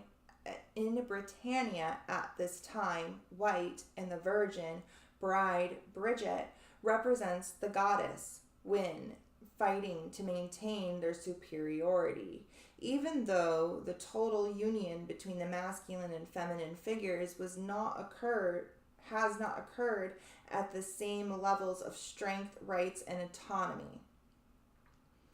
When the masculine emerges alone, it always brings a government based on strength, imposition, the sword, and war. In the same way, when only the feminine dragon emerges, the dark night of the soul will predominate. The possibility of the great conjunction does not exist. This is what Merlin will fight for throughout time. It is difficult to understand a mythical character such as Merlin, with the features described above, emerging during the Middle Ages. In fact, both Merlin and Arthur are ancestral characters from the Celtic people, just like their dragons. The Grail and its mythical themes will bring untiringly the desire to recover the wounded feminine, which wishes to be placed on the same level as the masculine, to reign together. However, when Arthur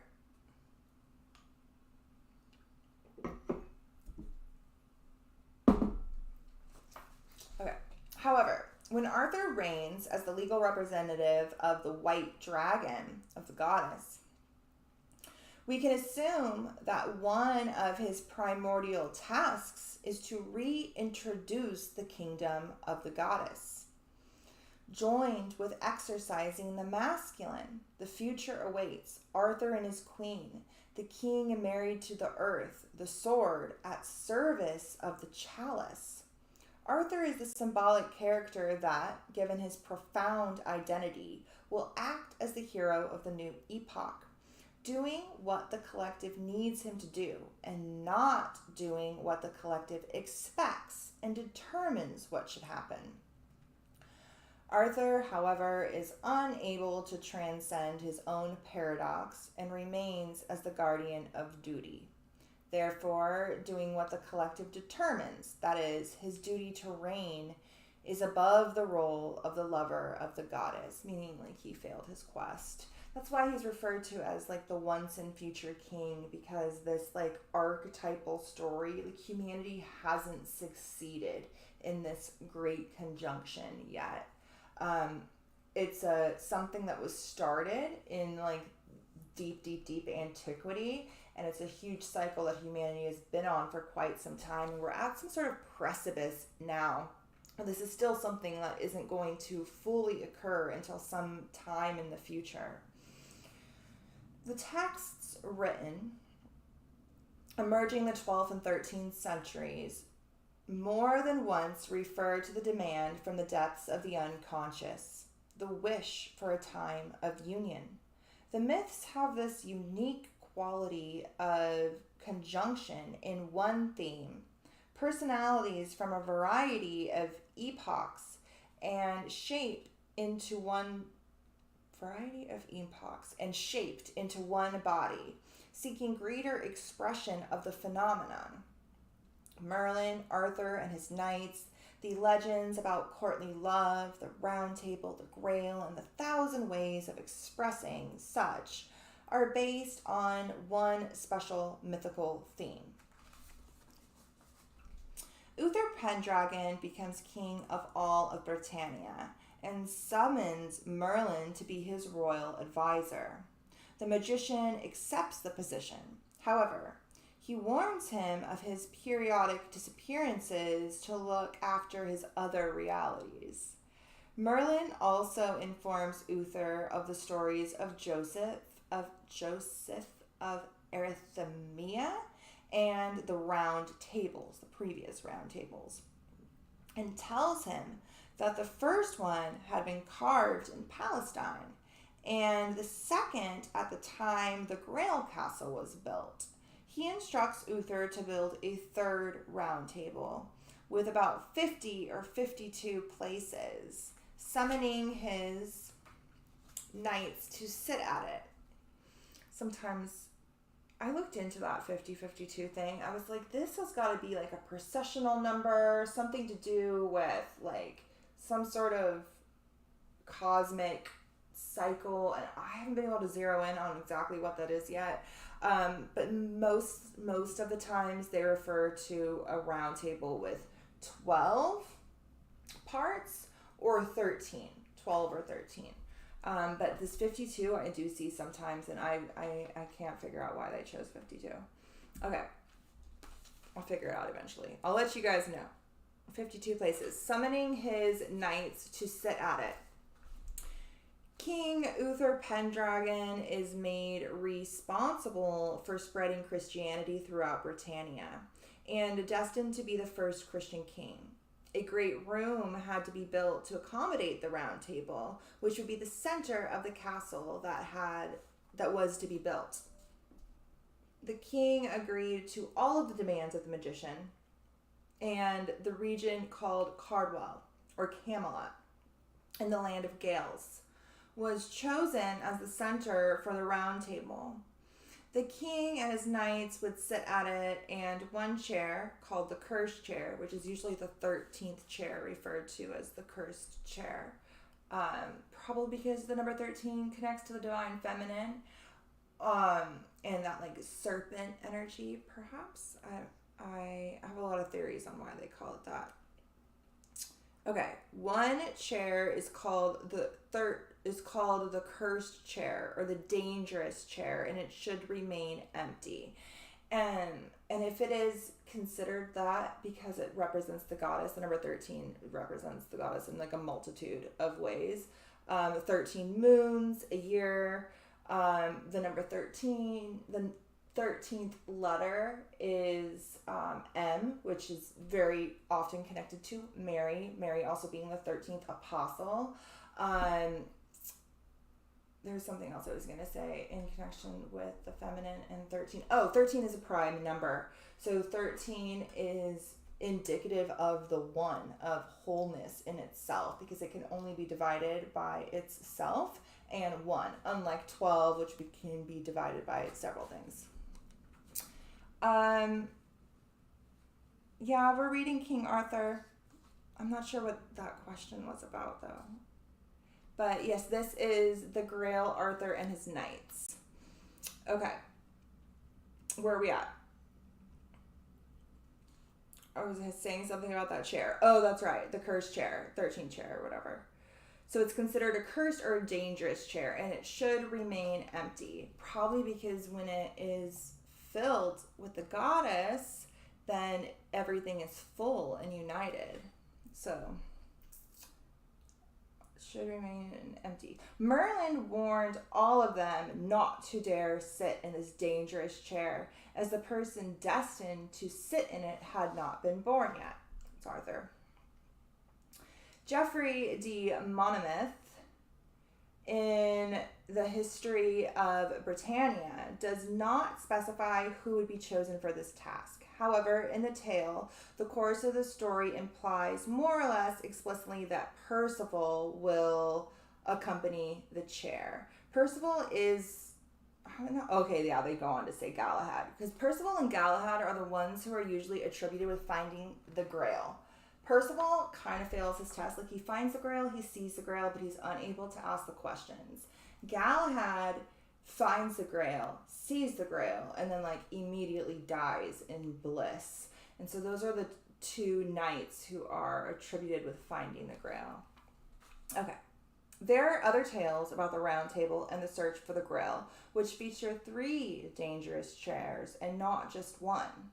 It is said that Lancelot accompanies the first one, Percival the second one, and the third one should remain empty until the most pure of all the knights, Sir Galahad, son of Lancelot, arrived. The ability to occupy the dangerous chair is similar in all of the tales. Whoever does it has to be pure of heart. There is no clear explanation as to why there are 50 or 52 chairs. Trust me, I tried to find the answer to that. But I think it's something with procession. I think it's something with procession and the shifting of the stars. I have to figure it out. I need to remember to look into this. I'll pick that rabbit hole back up. Okay.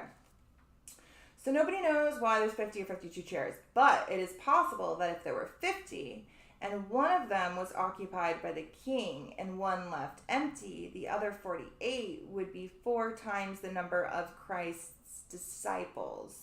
If there were 52 chairs, 1 would belong to the king, 3 would remain empty and dangerous, and 48 would belong to the knights. Merlin did not have a place at the Round Table, but remained separate from the group because he already represents wholeness in and of itself. And the Round Table and all of those archetypes that the knights represent, and even Arthur, once he comes around and is born and all that jazz, represents the individuation process and the integration of all these fragments of self, and all of them together represent wholeness. So like all of it together integrated together, working as one, represents the same thing that Merlin has already kind of done, that alchemical process of conjunction, right? Okay. Merlin did not have a place at the Round Table, but remained separate from the group, perhaps due to the condition of his birth, since he represented the, quote, Antichrist. The king's chair reminds us that of the Redeemer and the cursed chair, the seat of Judas. When the place comes to be occupied by someone pure, this fact will redeem the world of the betrayal committed by Judas. Betrayal is the greatest crime against the dynamic of the heart. Merlin gave King Uther all of the information necessary to execute his mandate and satisfied, he left. All of the things and facts should happen, and people should not be concerned, imagining that it is he that has caused everything, and is Merlin the cause of everything? What the fuck? Okay, hold on. Merlin gave King Uther all of the information necessary to execute his mandate, and satisfied, he left. All of the things and facts should happen, and people should not be concerned, imagining that it is he that has caused everything. And is Merlin the cause of everything? Question mark. I can't say that I understand that paragraph. If you do, you're one ahead of me. Okay. In her book, The Mists of Avalon, Marion Zimmer Bradley, who I would just like to point out, that woman is a horrible woman. Horrible fucking woman. She's like a complete pedophile, total predator, and it's like well known. So yeah, not a fan of her work. I actually don't own any of her books. I've seen them places for really cheap, and I refuse to buy any of the Mists of Avalon books, knowing what I know about this author. Oh my god, she's so awful. But if you want to dive into that rabbit hole, you can Google her and read about it, even on her Wikipedia page. It's really bad. Okay, I transgress. Okay, in her book, The Mists of Avalon, Marion Zimmer Bradley states that Igraine, the future mother of Arthur, would marry the Lord of Tintagel, the Duke of Glossus? No, that cannot be right. That doesn't sound like a word. Okay. States that Igraine, the future mother of Arthur, should marry Lord Tintagel, the Duke of Glossus. We're going to go with that. Igraine was only 15 when she was given in marriage to a man twice her age. See, she's a creep. She's even right about it in her books. Twice, I mean, that was history. Like, that's just how history was. 15-year-old girls were just given away left and right. But still, this woman's awful. She's awful.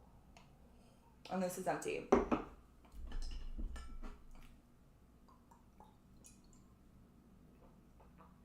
So she was only 15 years old, and she was to be given to marriage to a man twice her age, for the purpose of establishing alliances between the two worlds. On one hand, the world of the goddess, the island of Avalon, and on the other hand, the Christianized world, the one of the single god.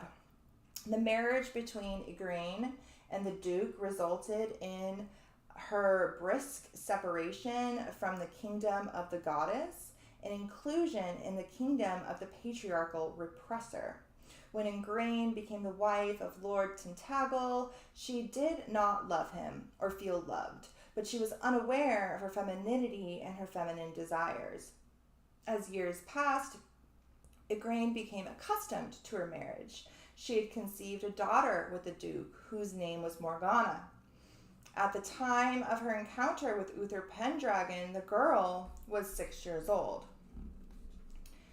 There was no goddess of love in Celtic mythology. However, there were Celtic goddesses such as Mav, Morgan, who represented love and war and fertility, etc. We can speculate whether the Celts thought it was difficult to imagine love without it being accompanied by blood, wealth, and tears. Morgana, the goddess, incorporates the paradox of extremes that characterize the Celtic thinking and philosophy.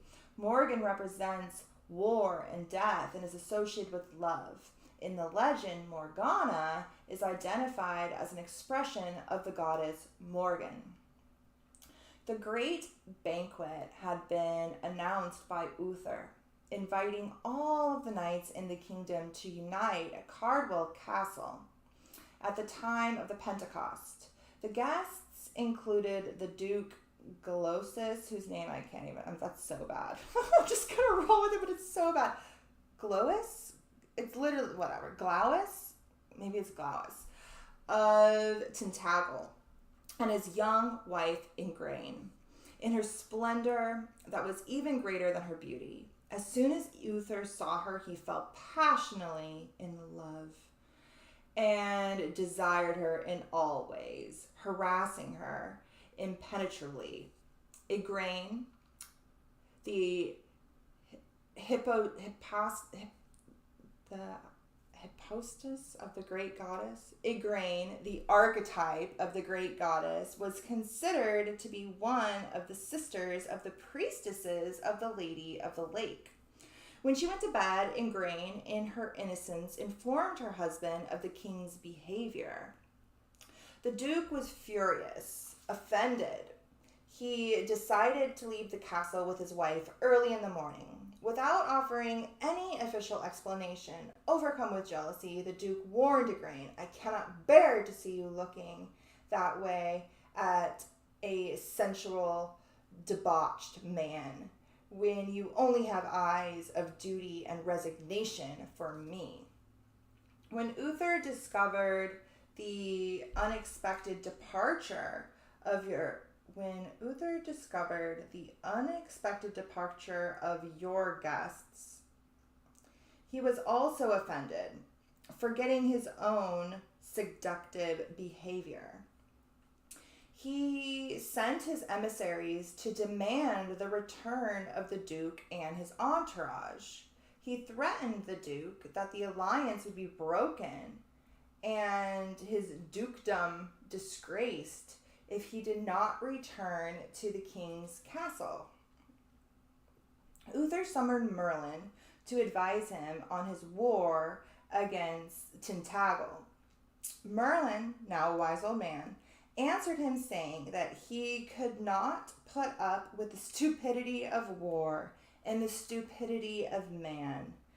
The folly of men was always one of the factors that drove Merlin crazy, and often the wizard avoided human contact, retreating to the forest to recover his lost energy. I'm like so freaking hot, you guys. Okay.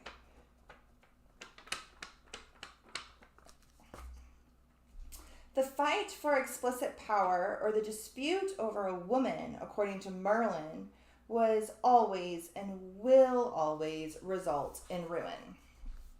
Some of Uther's knights joined the Duke and fought against the kingdom, and a great conflict devastated Britannia. However, Tintagel Castle had been constructed strategically and would be difficult to defeat. The war dragged on for years without a victory until Uther clamored for Merlin's presence, telling him he would go crazy if he could not have Igraine. He promised the wise old man everything he wanted if he could have her, and so Merlin agreed to help. However, he imposed a condition. The child conceived from this encounter between Uther and Igraine would be given to Merlin as soon as he was born. Uther accepted the caveat without question, since his only desire was Igraine. To have her, he pawned his principles, his values, his own life, and even more, the future of all of Britannia, whose care was his greatest duty. Some comments should be made on Uther's attitude. In order to have the woman he loves, he breaks with everything. Duty, honor, principles. Is Uther under the dictates of the great goddess? He certainly is. Since only within this context can we understand this variant of the legend pertaining to the figure of Igraine. According to the legend, as soon as Igraine arrived at Tintagel, she received a visit from both Vivian, her sister, and the priestess of the Lady of the Lake, and Merlin of Britannia, who in this version was her father. I don't think I've even heard that. I mean, I've read this book before, but I don't think I'm super familiar with that legend. Okay. The representatives of the goddess on earth the representatives of the goddess on earth, of the self in a grain, talked about her destiny and her individuation process. She had to marry again. From this union, a child would be born. He would be the great king who would unite the peoples of Britannia. Igraine dreamed of love, and thus began the conflict between what was established, the Duke, what was the new emerging symbol of transformation, represented by the figure of Uther. Merlin cast a spell, changing the king's physical appearance, and gave him the same appearance of that of the Lord of Tintagel. He sent him by magical means to the inaccessible castle, where he would be perceived by the servants of the Duke and Igraine. The dogs growled when he arrived, but they were the only ones, besides Morgana, who were not deceived by the appearance of the persona. Uther stayed with Igraine and left by early morning, leaving the future queen carrying the future king. As soon as he had left the castle, wrapped in mist, the Duke's soldiers brought the body of the Duke, who had been killed in a terrible trap. Igraine cried desperately, not understanding anything. When the Duke died, the castle and lands were taken. Uther immediately asked Igraine for her hand in marriage. She accepted, but requested respect for the funeral rites and a period of mourning. Igraine informed the king that she was pregnant and told him of the fateful night of the Duke's death. A man, supposedly her husband, had been with her and made her pregnant. She could not understand what had happened, as the Duke was dying at the time. Igraine cried, fearing that she had been possessed by the devil. Uther calmed Igraine and told her about the presence of a bird at one of the windows singing happily while he possessed her. This showed that he was the father of the child. Igraine was furious that she had been tricked, even though she was in love with Uther, and the great goddess rejoiced. Destiny had been fulfilled. While Igraine was confused, she confirmed her marriage to Uther. The wedding took place as soon as an appropriate period of mourning. And see, this is weird. The wedding took place after. I'm going to change that word to after.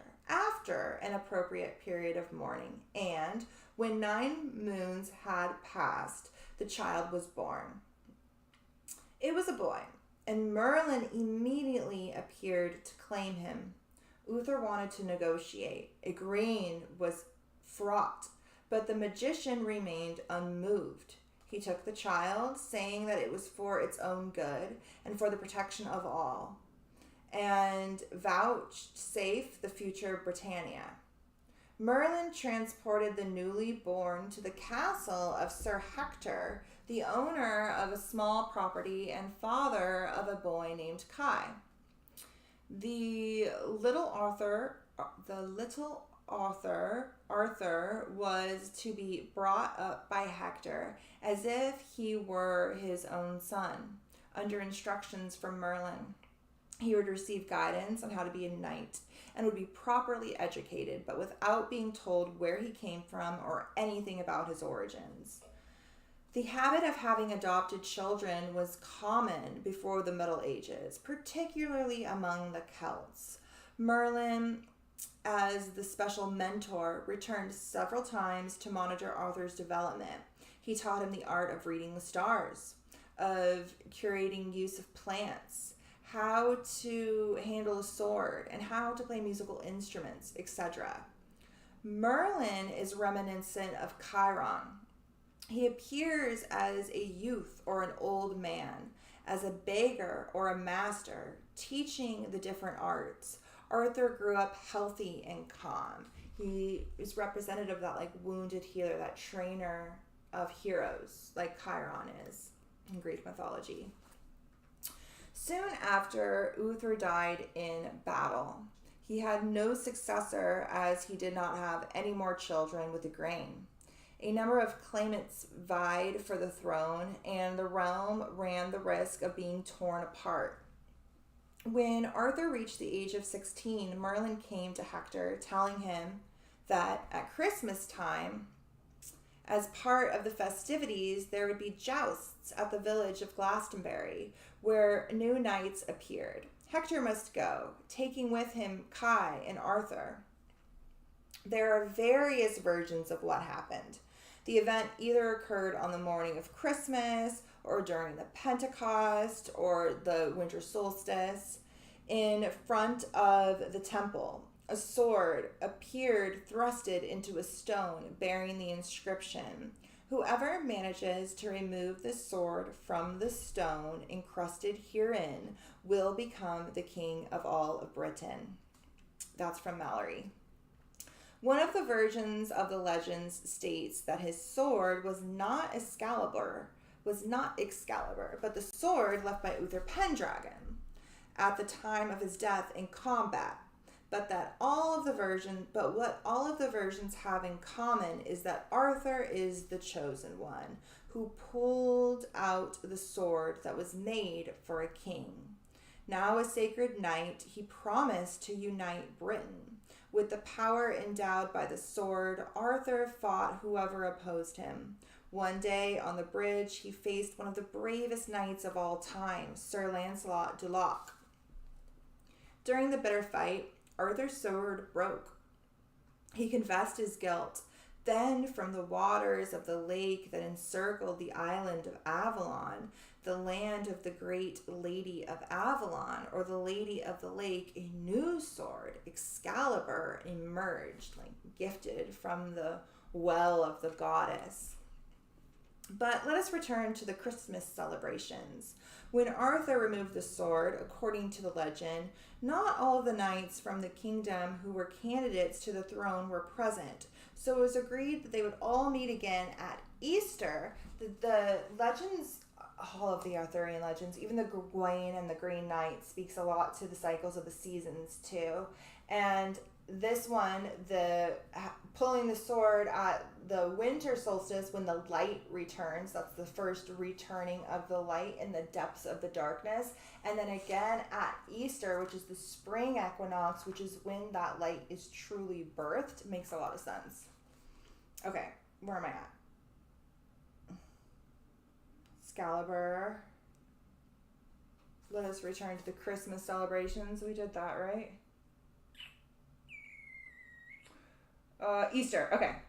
So it was agreed that they would meet again at Easter when all the contenders could compete to remove the sword from the stone. However, Arthur was the only one able to do it. He could remove the sword from the stone as many times as was required of him. No other knights were able to remove the sword from the stone even once. So Arthur was acclaimed king and crowned ruler of Britain, the legitimate successor of Uther Pendragon. Merlin became Arthur's advisor, and he had been to Uther. The magician was always close by and aware of everything that happened. Merlin, as the wise old man, knew how to guide, mold, and make kings. When Arthur fell in love with Guinevere, Merlin asked him whether it would be possible for him to marry someone else. No, was the young king's reply. Merlin then predicted the future. You will be betrayed by your greatest friend, he said. But Arthur did not listen to him. However, when he said, yes, you will have a son, Arthur was delighted, but did not heed the rest of what Merlin had to say. But he will not bring you happiness. Merlin is the incarnation of the divinity that is closest to nature. Since he is of, quote, demonic and human origin, He also represents the unconscious of humans. Man, created from the clay of earth and divine breath, is created from both earth and heaven.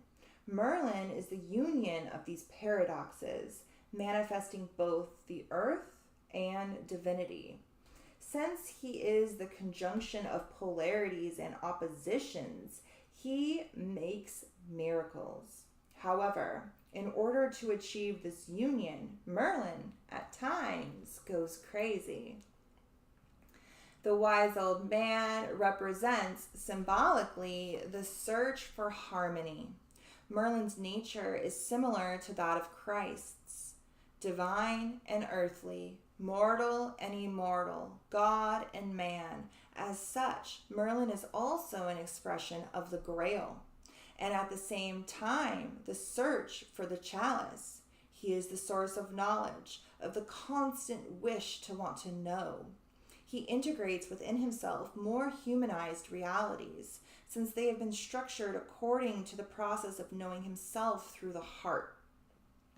Only the knowledge derived from the heart, permeated by the fourth chakra, as Campbell states, will create men. The initial development of humans refers to the three chakras: eat, reproduce, have power, the root, the sacral, the solar plexus, coinciding with their animal and earthly natures. The fourth chakra, the heart chakra, brings the dawn of the heart and mercy, the greatest inheritance from the great goddess. The heart, as we know, was a present from the goddess, and the verb life was a present from the sun. These two natures, antagonistic within themselves, dualities in the same creatures, seek conjunction. It is through this creative interaction that a balance is born. Merlin is the symbolic archetypal representation of this possibility, an expression of the higher being, an expression of the higher being, governor of the self-governor, a transcendent creature from the kingdom of the unconscious and a source of knowledge of the world. To find Merlin within ourselves, we have to face our demonic shadow. In the kingdom of the unconscious, this is our greatest treasure. The magician dreams and reads his own dreams, listens to the messages from the stars, and predicts the future. Merlin is a master of time. Jung, in his book, A Modern Myth, relates to the dreams of patients who dream of blood, war, and destruction. From this data, he foresaw the Second World War at the end of the 1930s. Jung was able to identify from the dreams of his patients the threat of something horrendously frightening emerging from the collective unconscious. Merlin, like Jung, was a master of time, was capable of losing himself in the universe of the unconscious and bringing forth knowledge of the world. Periodically, he withdrew to the forest as contact with a lot of people, discussions, and disputes upset him to such an extent that he felt like he was going crazy. I feel you, bro. I feel you. Merlin actually had a sister whose name was Ganita.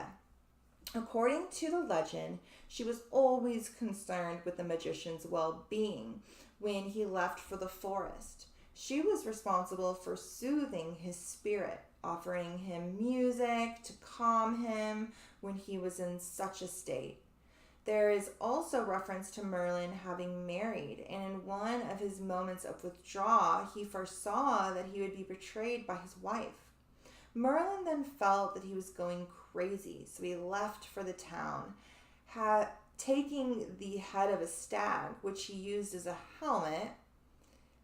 He arrived at his wife's house, accompanied by a great herd of deer.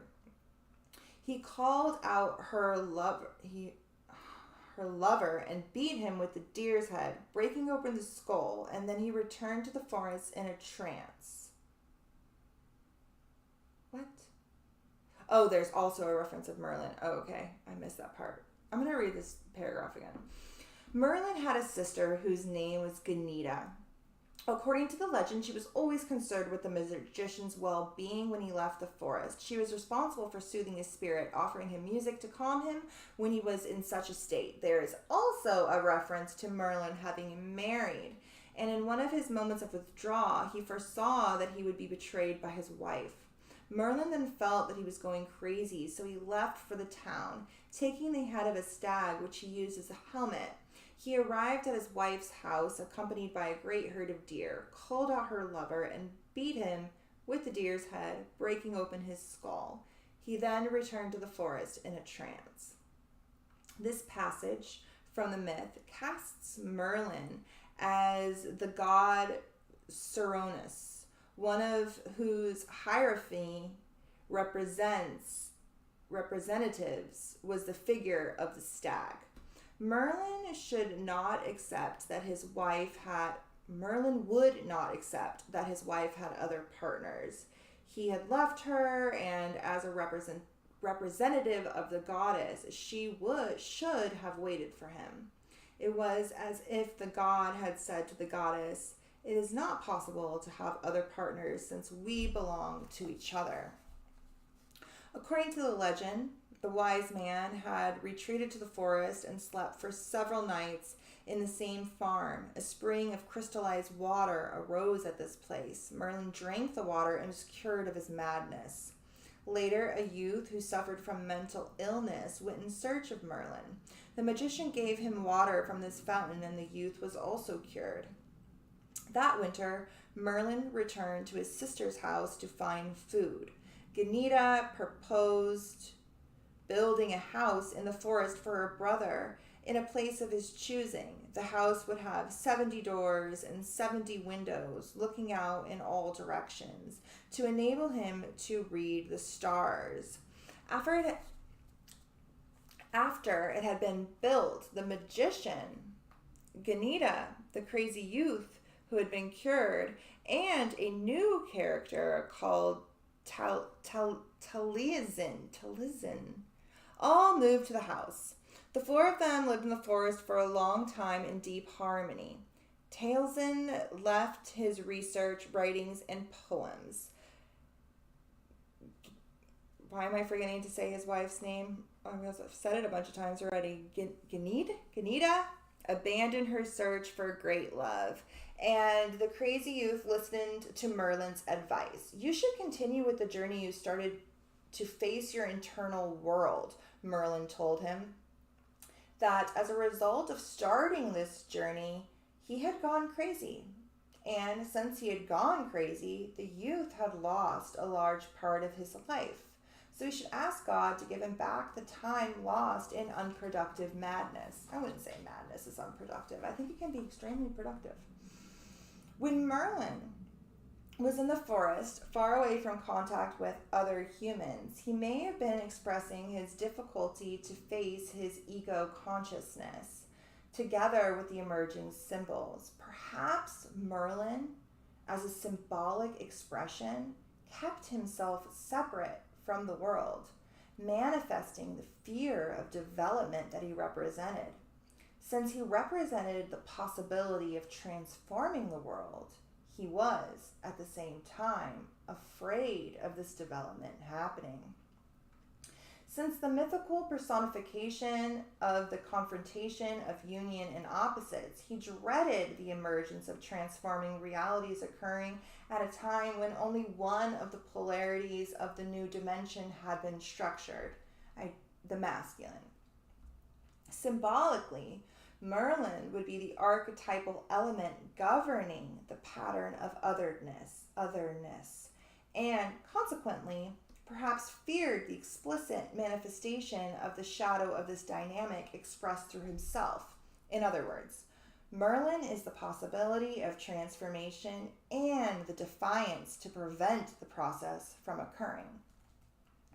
Merlin arose as a figure that congregated individuals, forged kings, guided Uther, taught Arthur, and later Percival.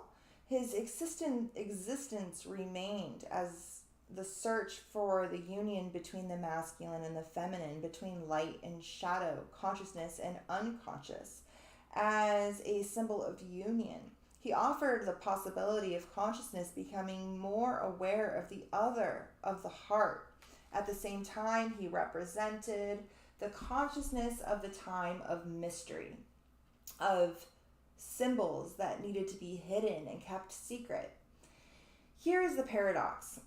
To withdraw into the forest represented the paradox of knowing oneself as the possibility of wishing to become reality, of desire structured and expressed as manifest reality, and at the same time to remain hidden and in fear of a polarized development of consciousness, that is, in only one direction, dissociated from totality.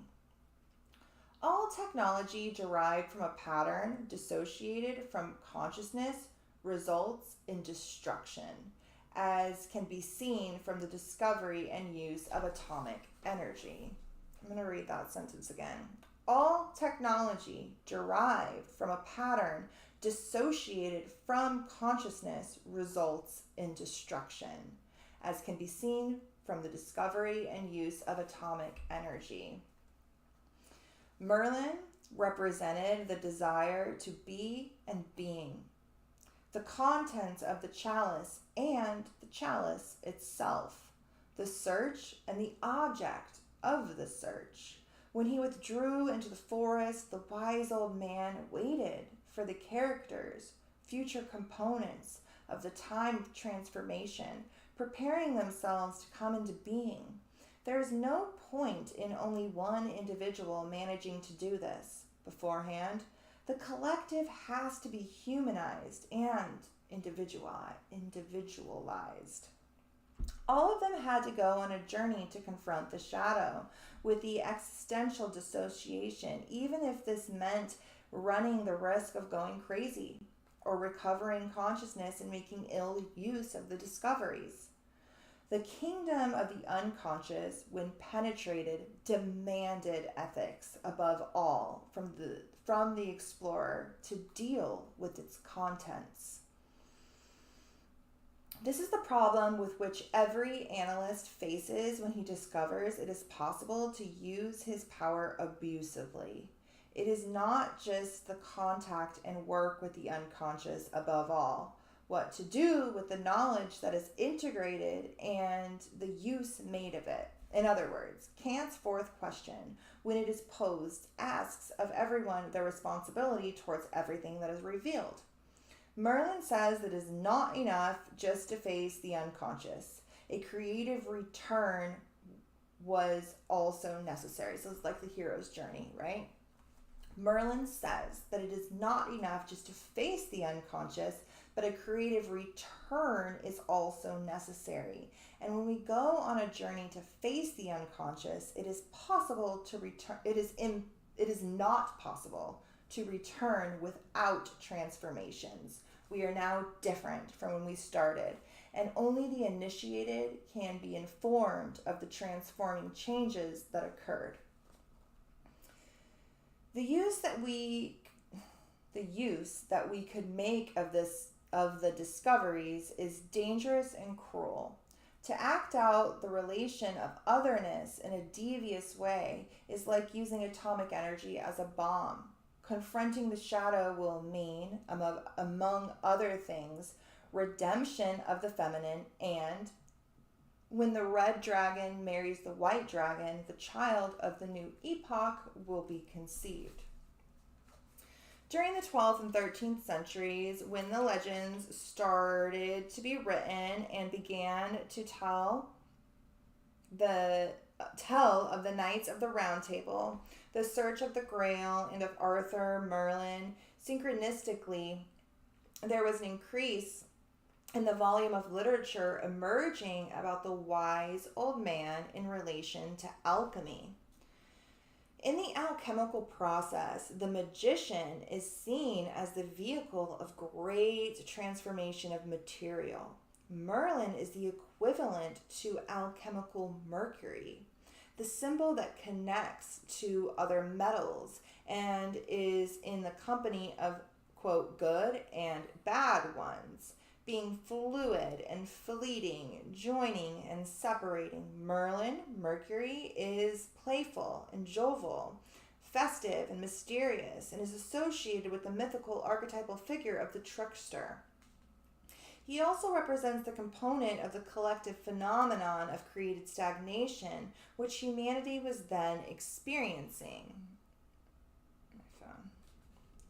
The arrival of the trickster brings changes. The new makes those who are sad laugh.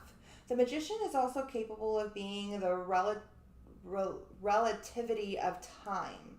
Magician, Mercury, demon, the wise old man, archetypal figure, guided and advised Percival, who was undecided in his mission, telling him, quote, "The weight of your search is me, and at the same time I carry you, and I am your burden." This paradoxical phrase contains the meaning to be the object of the search and the search for yourself through the other. You could say Merlin is the Grail and his own search or configuration of totality. Like I was saying earlier, he is the whole round table put together, including the Grail, which manifests in the middle. The Grail myth is powerful, but is still not fully understood even today, for the fascination that is caused and causes for the characters that it creates, and particularly for the figure of Merlin, it continues to be an enigma, not revealed, fascinating by nature, and for an innumerable associations, it remains a legend full of treasures that still have not fully been unearthed. Okay, I think this is our last chapter, chapter 11, and then we're done. Yeah, I'm going to smoke a little bit of this. Merlin's my favorite.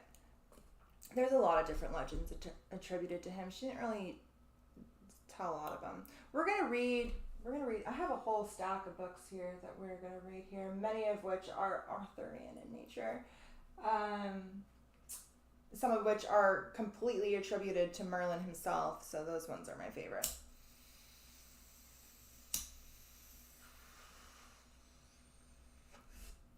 Okay. I'm really regretting not turning that fan on, you guys.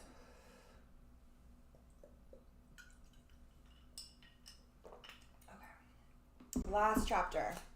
Chapter 11. The importance...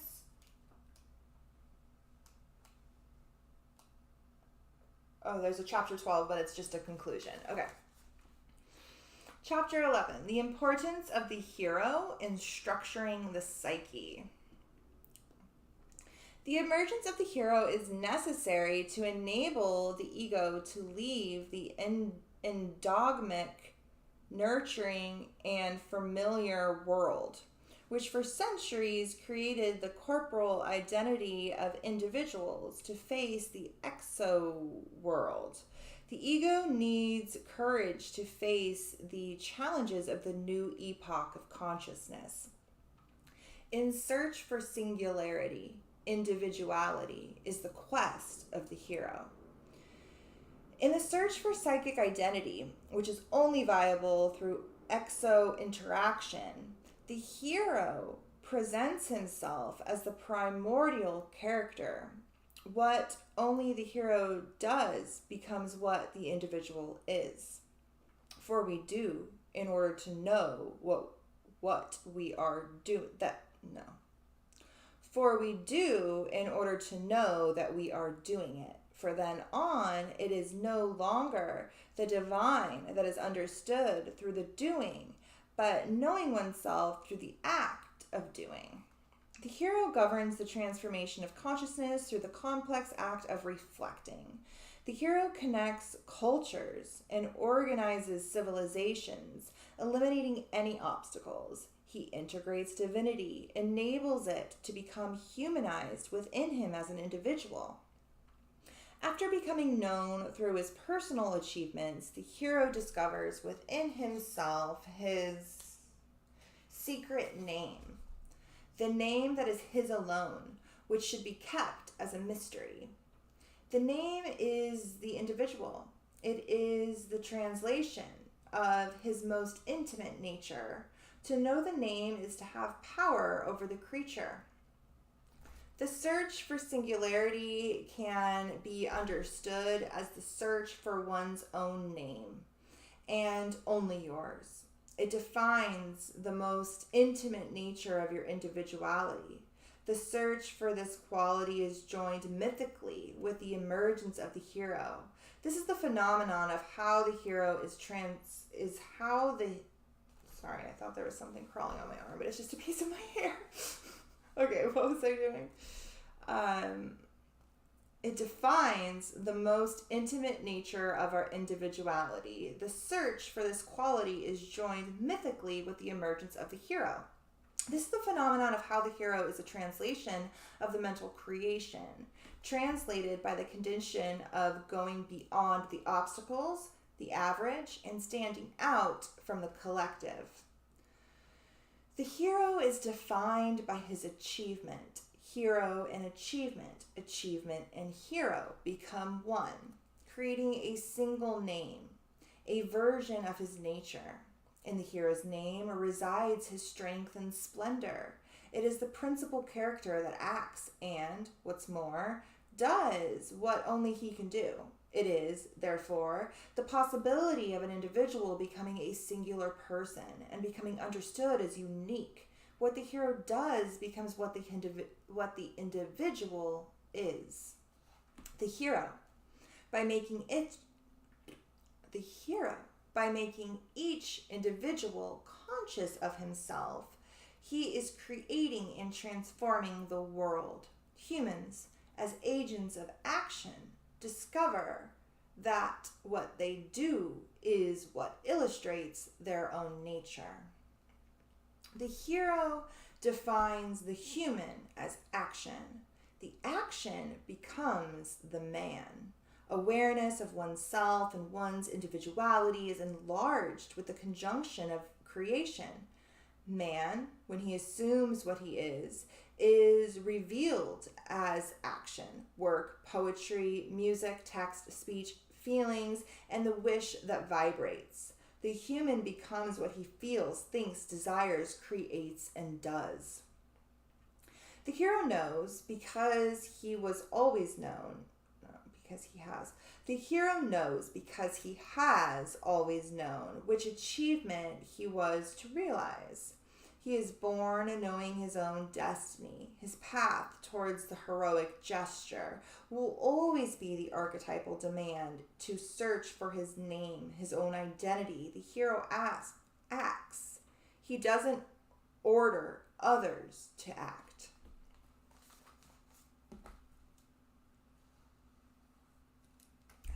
Okay.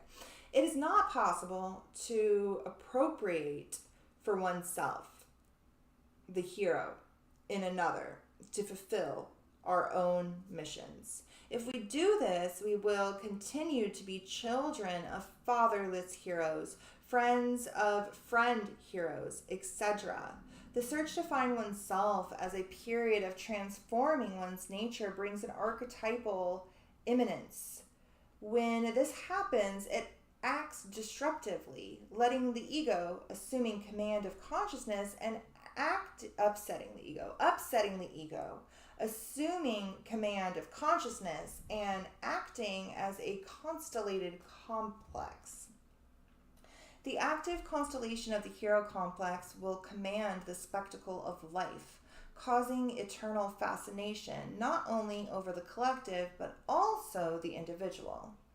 The emergence of the hero will always bring the possibility of transforming the world. The heroic figure in the mythical races always brought epochs of conquests. The hero, in systematic context, refers to a universal movement for the search for what is new and different. The hero is like this in the matriarchal and patriarchal dynamics, and the dynamic of otherness, the dynamic of the heart. Historically, the hero breaks away from the matriarchal dynamic to open the possibility of the patriarchal epoch and is revealed through the wish to have what the other has, that is, different. Seeds, animals, valuables, gems, ornaments, techniques, etc. The process for creating the basis of self-knowledge emerges with the hero. The desire comes from the eyes and makes the individual search, take over, incorporate, and assimilate the other. The new to be assimilated will only occur through the archetypal structural condition demanding changes which come from the other and through the other. The assimilation process takes form and takes hold, creating systematic complexes, and a new pattern of awareness emerges. This assimilation creates conflicts and painful choking as a result of the unknown transformations that are occurring. The inherent call for transformation exists in this archetypal matriarchal The inherent call for this transformation existing in its archetypal matriarchal nature overpowers the barrier of opposition between remaining in an endomatic and the drive towards the exomatic. The hero announces patriarchy, and this is the symbolic expression of the human soul, the nature of people's humanity in search for new ways. The collective identifying with the hero will run together in its tracks, challenge heights, combat monstrosities, cross oceans in search of new lands. The collective will walk together with the hero, bearing flags as an organized supporter. The collective vibrates, rejoices, and feels part of the process when the hero receives the medal.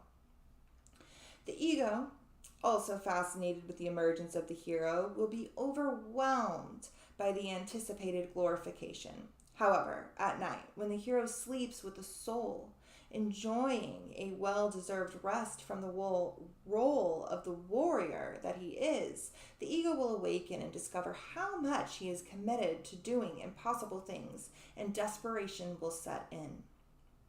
The ego within the body will double up and wrap himself around himself, trying to reduce the space occupied by the arrogance of the hero.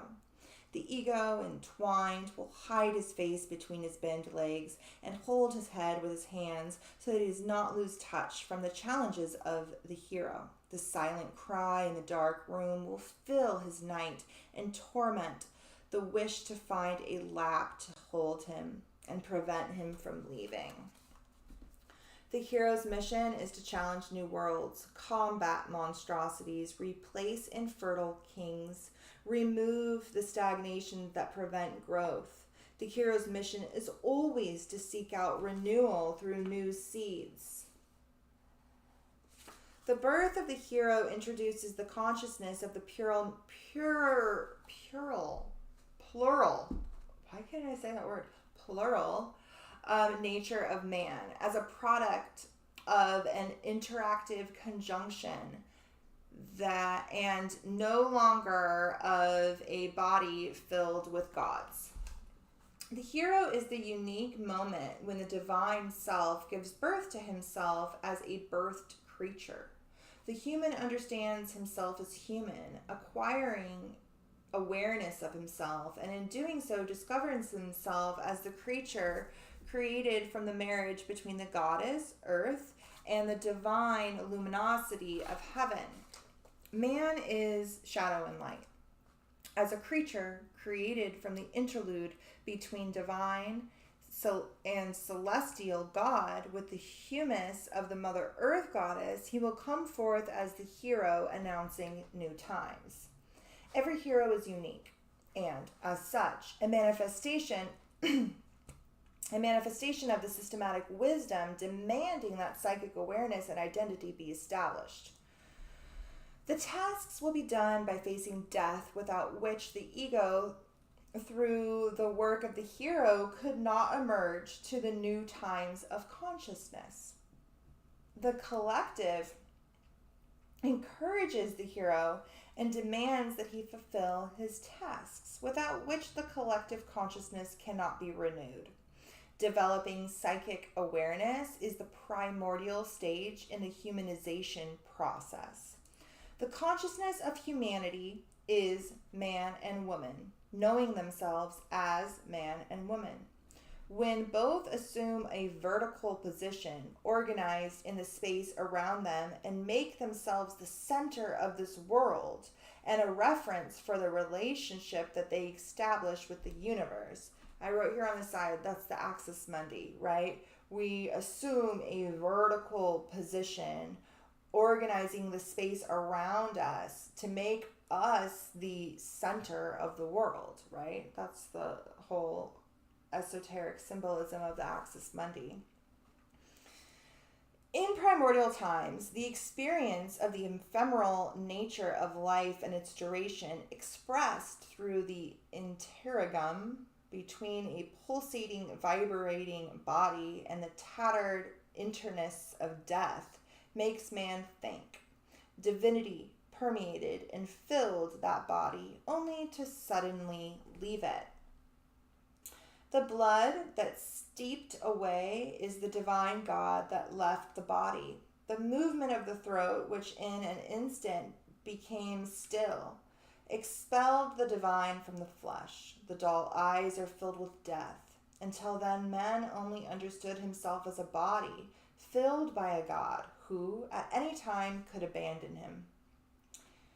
Being human is being able to move, breathe, vibrate, communicate, and act. The body is not the man, but the man is also the body. The body is not the man, but the man is also the body. Knowing how to live and be alive will always be a courageous act. The fight between the gods and the demons that we are will be obliterated. The fight between the gods and the demons that we are will be embittered fight. It will be the embittered fight. Embittered fight. Never heard that word in my life. Not sure what it means. I'm sure somebody else does. The embittered fight. To prevent them from abandoning us. One's identity is defined and determined by one's body, but man is not just body. The uniqueness of each individual is determined and defined by the mind through knowing oneself. The hero is then this mythical figure defined from the uniqueness and possibility of becoming human through developing standards of consciousness that become increasingly more complex. We have already mentioned that the emergence of the hero develops together with the search for psychic identity. The individual has to know himself so that his acting and his actions are his identity. How then do we characterize the function of the hero in establishing the psychic uniqueness in man, and the function of the heroine as establishing the psychic uniqueness in woman? Bodily consciousness took thousands of years to become established in humans and in each human being, and will always require years of structuring. In establishing a corporal identity, the roles of men and women are unquestionably different. The responsibility of man is to inseminate. In the image, and similar to the mythical lightning of Zeus, man's participation is instantaneous and requires penetration. The responsibility of woman is to select the sperm, nurture it as the inseminated, looking after it for months on end, actively giving birth, breastfeeding, protecting, coordinating limbs, transforming and adapting food for the child. When a woman reaches bodily maturity in the bosom of the tribe family, she will desire a male inseminator. The desire that comes from the eyes will cause the woman to look for the hero who will come announcing the new epoch.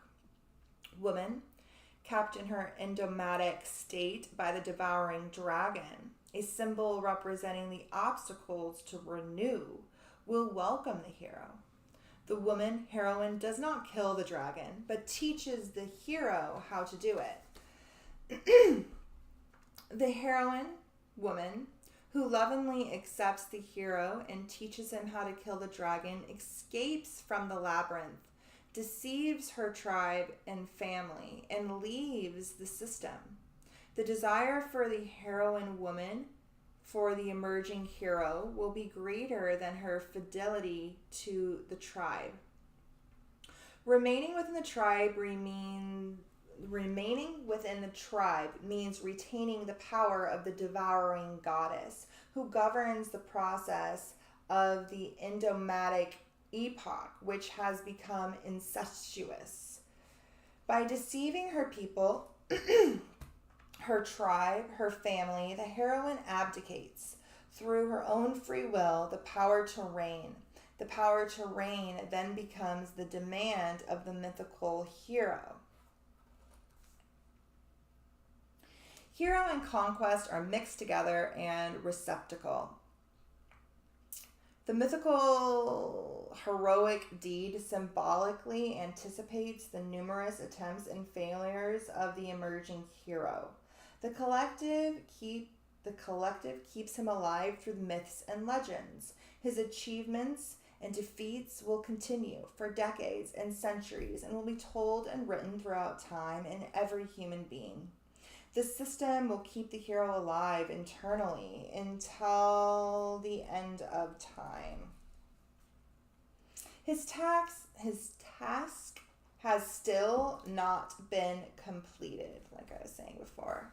His uniqueness has still not been reached. Psychic consciousness is still not an attribute of the collective. Thus, the heroine gives into nature to perpetuate the species, abdicating the power to reign and maintain the system, and apparently the choice to give into love and select her chosen one. She is presented with the one who is chosen. Nature makes her assume the role of the one who gives birth, and she gives in to the great power of the system. The surrender of the heroine woman is not, however, to the hero man, but to the system. There is a way that the introverted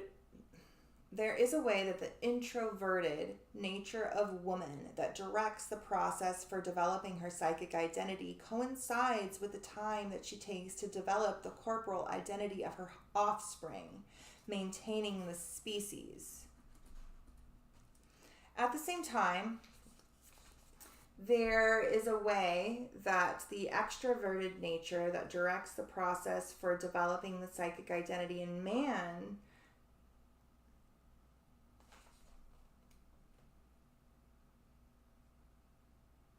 There is a way that the introverted nature of woman that directs the process for developing her psychic identity coincides with the time that she takes to develop the corporal identity of her offspring, maintaining the species. At the same time, there is a way that the extroverted nature that directs the process for developing the psychic identity in man. This will come as disruptive, explosive, extrovert emergence, throwing lightning sparks, conquering lands, killing dragons, and traveling to unknown seas. You guys know how I'm like a typo, like I read, all my posts have like so many typos, like this book does too. No wonder I love it so much. This wasn't proofread very well. I think it was probably self-published, I'm not sure. Karnak. Okay. The wisdom of the system ensures that women know that after the years in which they establish their corporal identity from birth through adolescence, they will have to develop the corporal identity of the species, fulfilling their systematic function. At the same time, they will develop their psychic identity within the recess of conscious introversion. At the same time, the hero man, as the planter of the seeds of civilization, will discover his individuality through the extroverted conquests, which he will achieve as the inseminator of changes. When he returns to his people, he will return transformed through having acquired his own name. The hero, the carrier of desires through his new knowledge, new understanding of the world, life, and relationships which he inseminated, will give birth to his psychic children. Civilizations, works of art, he will found cities, transmit, and discover the mystery. Hero and heroine are protagonists of history. They are responsible for transforming the devouring into the creative. Men and women, as protagonists of history, carry the inherent responsibilities of acquiring psychic identity, conceiving, carrying, and giving birth to children, concepts, ideas, art, and science. It is the hero who not only goes in search of the new, whether a seed, a technique, information, but also searches for a woman from a tribe different than his own. The hero is the configuration of a desire to search for the new. It is the heroine who receives the new, the hero protecting himself so that he conquers the information, the technique, and brings her the new seed. The heroine is the configuration of the desire to protect the new that has been acquired. The heroine has mythical, I have no idea. Mythical? I'm going to look this word up. The heroine has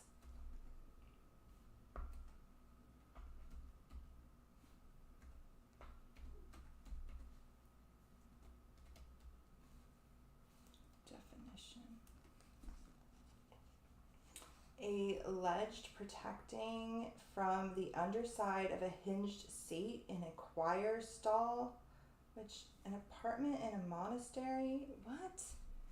Misericord. I don't know. Neither one of these definitions make any sense.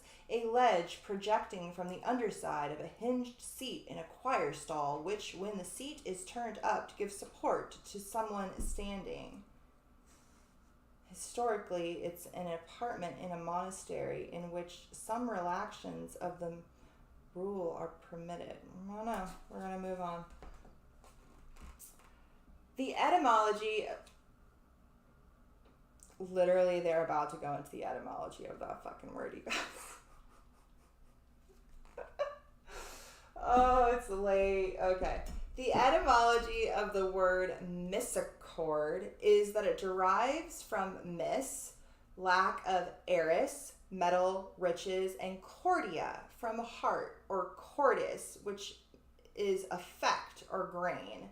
To have misericord is to lovingly accept one who does not have resources or energy. She needs to tell Google that, because Google does not say that. That's what that is.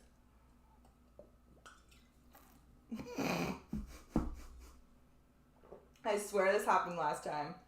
There was like a bunch of words that I was like, no, we're going to move on. And then the one word last time that I decided to look up, then the next sentence tells you what it is. All right, anyway, I still don't understand that word, but we're going to move on.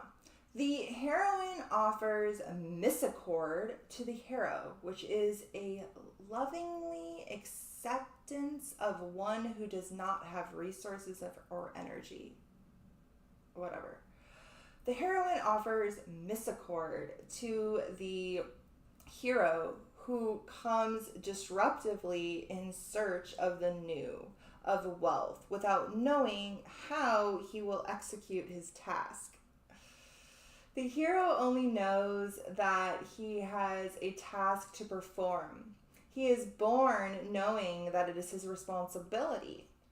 Execution of the task, however, will always occur through the conjunction of the heroine who receives him. The child conceived through the interaction between the heroine and hero no longer belongs to the tribe, or the mother, or the father. He will be the child of the new epoch of psychic consciousness, conceived, carried and given birth to be and to have his own identity. The heroic child of the new epoch, conceived by the hero-heroine, will fight for changes to establish a reflective consciousness that will permit each one to wish for what is different through interactive contact, which can be integrated without the need to devour it. It is in this way that we can understand the hero that announces the epoch of otherness, told and developed in the Arthurian cycle. Psychic consciousness, in its reflective state, being the product of an innate disposition to seek out the new, should be cared for, looked after, and kept to enable it to strengthen. Psychic consciousness, understood as the individuality of the soul, will demand that it is looked after, with unrestricted respect for its individuality.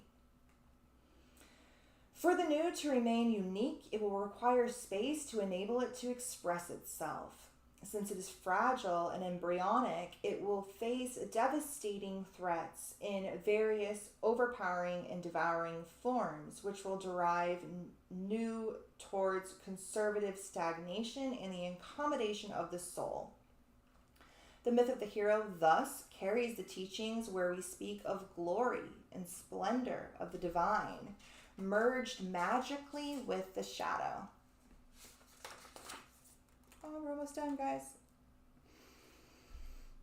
And the dismiss of morality, which create the hero who is beginning... What? The myth of the hero thus carries the teachings where we speak of glory and splendor of the divine, merged magically with the shadow and the dimness of morality, which create the hero who is beginning to reflect. Reflection is the mythical phenomenon forged and conceived from divine immortality, and the imperial nature of the body, understood symbolically as the condition of who the human is and what he is capable of. The hero, capable of reflecting, transforms humanity into unique men and women. To speak of heroes and heroines is to tell the story of our own lives. However, they have to be told in countless different ways, with all variations possible. Retelling the innumerable acts understood as the search for reflective psychic consciousness that enables the interrelation of the ego other as the center of consciousness. The hero permeates life, filling it with meaning. The hero represents the search for oneself. The hero is not a goal, but the dynamic of the process for the constant search. To speak of the hero is to speak of the radiant and singular splendor of each individual when one seeks it. And here resides the fascination for the collective when the hero arises.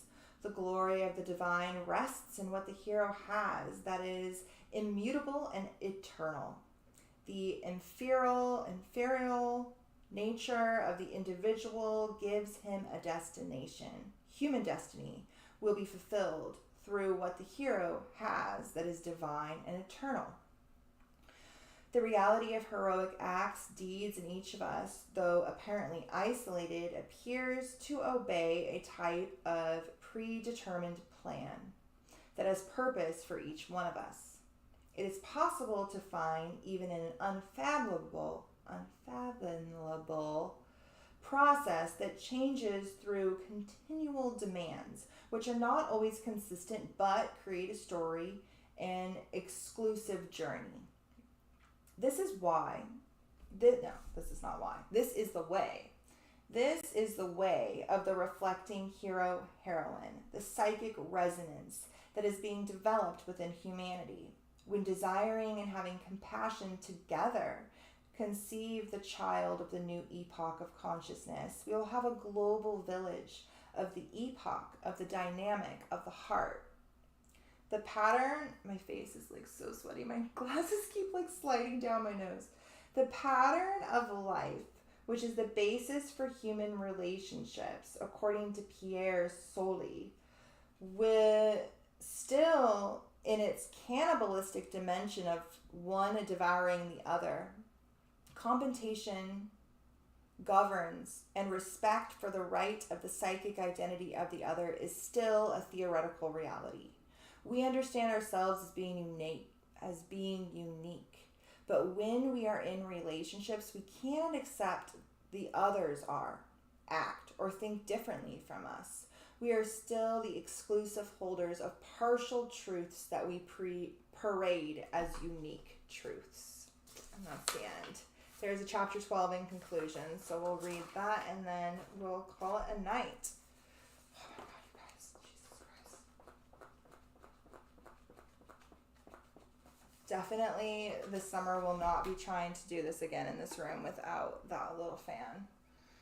All of my other fans are super loud, but I have this like little mini fan that like plugs into your computer or like a little cube or something, and it's like super small. It doesn't make too much noise. I used it last time and it was a lifesaver, and I'm looking at it across the room right now, wishing I had it. All right. In conclusion, chapter 12, in conclusion. The growth and spread of Christianity contributed towards the disappearance of what are known as pagan religions. Despite this setback, in the Celtic world, the mythology survived through its legends and its songs. The religion, stripped of its rituals and its philosophical foundations, and no longer ritualized as a cult, has remained as a timeless saga, present in the memory of Western civilization as something eternal. At the core of its legends, the symbol remained alive, fascinating the world, and its legendary figures continued to fill the memories of the people and the dreams of all of us. In the center of the legends that remain today, the following figures stand out: Arthur, his knights, Guinevere, Lancelot, the sacred chalice, Percival, and the great druid magician Merlin. The wise old man has remained as the key link in the whole cycle, as the bewitching guide and master of the initiation rites. Merlin continued to live in the enchanted forest as a prophetic figure of his time, dreaming dreams dreamt and lived. In his nature,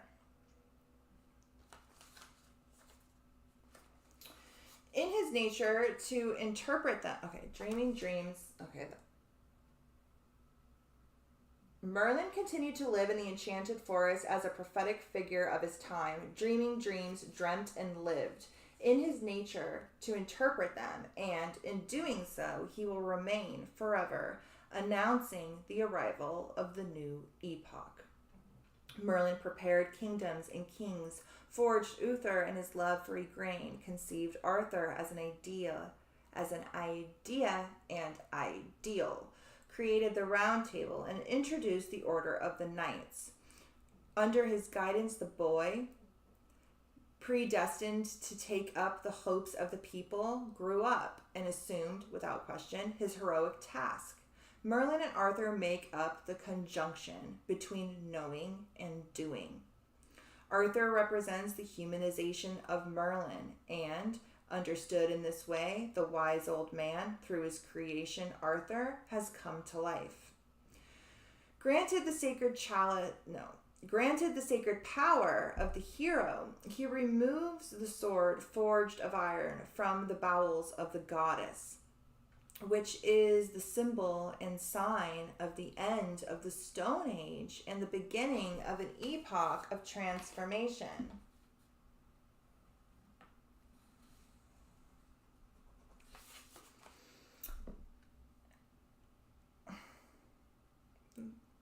It's the Dark Ages, though. Like the Stone Ages was like way before that. I mean, okay, I'll roll with it. A new cycle began when the metal was liberated from the earth. The hero who can draw the iron sword from the stone is not necessarily, I guess, yeah, okay, the shifting from the Stone Age to the Iron Age. Okay, that's fine. We can go with that. A new cycle began when the metal was liberated from the earth. The hero who can draw the iron sword from the stone is not necessarily a great warrior, but is always a powerful magician. Lord over spiritual and material things, a seer comparable in terms of the Iron Age to the modern inventor, chemist, or engineer who creates new weapons for his people. And just as today we live in awe and some in fear of the man of science. I mean, yeah, especially today. Of the man of science. So it was only natural that the folk of faraway other days would have thought of the one who freed. So it is only natural that the folk of that faraway other day would have thought of the one who freed for them metal from the stone as the chosen master of the secrets of existence. Therefore, Arthur Merlin appears as the hero of the new epoch, as someone who determines his own destiny through his individual choice. So he's saying that Arthur and Merlin together, Arthur and Merlin together, the conjunction of Arthur and Merlin together are the hero of the new epoch. So therefore, Arthur/Merlin appears as the hero of the new epoch, as someone who determines his own destiny through his individual choice. Arthur's knights, through the wise old man, understand the field of human action is no longer the war of conquests, but the great adventure in the search of one's own soul. The true task of the knights is to find themselves. To search for the sacred chalice is the destiny task. To search for the sacred chalice is the destiny task of each of us. The goddess awaits for all, deep in the enchanted forest. However, if we wish with pure intentions, and we go with an open heart, we may find ourselves the sacred temple, the holder of the cup of blissfulness, the day on which we can, as the pure naive fool, naive as a treme, say to another who seeks us, "Go where we went, and you will know why." We will no longer tell stories for us to become the legend itself. The Grail is waiting for all of us. The end. All right, guys, it's like midnight. I wanted to finish it tonight, though, because I want to move on to another book next month. I have a couple of things in mind. I'm thinking I want to read at least a novel, something that's a story. And I think, where is it? I don't know where it is. But I think we're going to read, so I've been in this like nostalgic mood, like reminiscing the past. And I was like listening to Good Charlotte, which is this like very poppy punk band that I was super obsessed with in 8th grade. From like 8th grade to 9th grade, and then I got like super into punk rock, and I had to pretend like I hated it because it like wasn't cool, right? And apparently that band is named after a children's book that I bought that's called Good Charlotte, and it's like about this like magical princess and this like little girl who doesn't want to follow the rules, and it sounds super magical. So next month is Leo season. And Leo season is the sign of the child and the sign of the inner child. And so I think we're going to read that book. I think from the description and the stuff I read online, it sounds like it has some like esoteric nuggets in there. So I think we're going to read that. And then from there, I think we should be able to read that in one sitting, I would think. It's kind of thick, but it's like a kid's book. So like not a lot of words per page. And there are some pictures. So we should be able to read that in one. And then I think I'm going to maybe post somewhere. I can do it here on YouTube. A couple of like options for the next month, unless something comes to me and I'm like, oh, we need to read this because this is perfect for the astrology or whatever. And you guys can kind of vote on it and we'll see where we go next. I'm like looking at my stacks of books that don't even have shelf space, but there's like I have a huge stack of like to be read specifically here on YouTube. So, and I don't know if I'm gonna be able to decide, so I might need some help. Yeah, I don't know, but I think next month we're gonna read that children's book. It sounds really cool. Try to tap into that inner child archetype. So thank you guys so much for being here with me. If you haven't already, could you like this video? Could you like this video? And if you're watching this later on YouTube, could you leave a comment down below? It really, really, really, really does help the channel or the algorithm. So yeah, have a great night. What's coming up next? So we meet over on Patreon in just a couple of days for the Cancer new moon, which is, I believe, it's on the 28th. So we're going to meet on the 27th over on Patreon for that moon. If you want to join Patreon, there's a link down below. You can join for as little as like $3 a month. And you have access to all of the video content. I unlock all the videos for all the tiers. It's really just like a sliding scale. Like you kind of just pay whatever you want and have access to all the video content. So that's on the 27th. And then we are going to meet here on YouTube for the July forecast. The first week of July. I want to do it before the Sirius alignment. So I think it'll probably be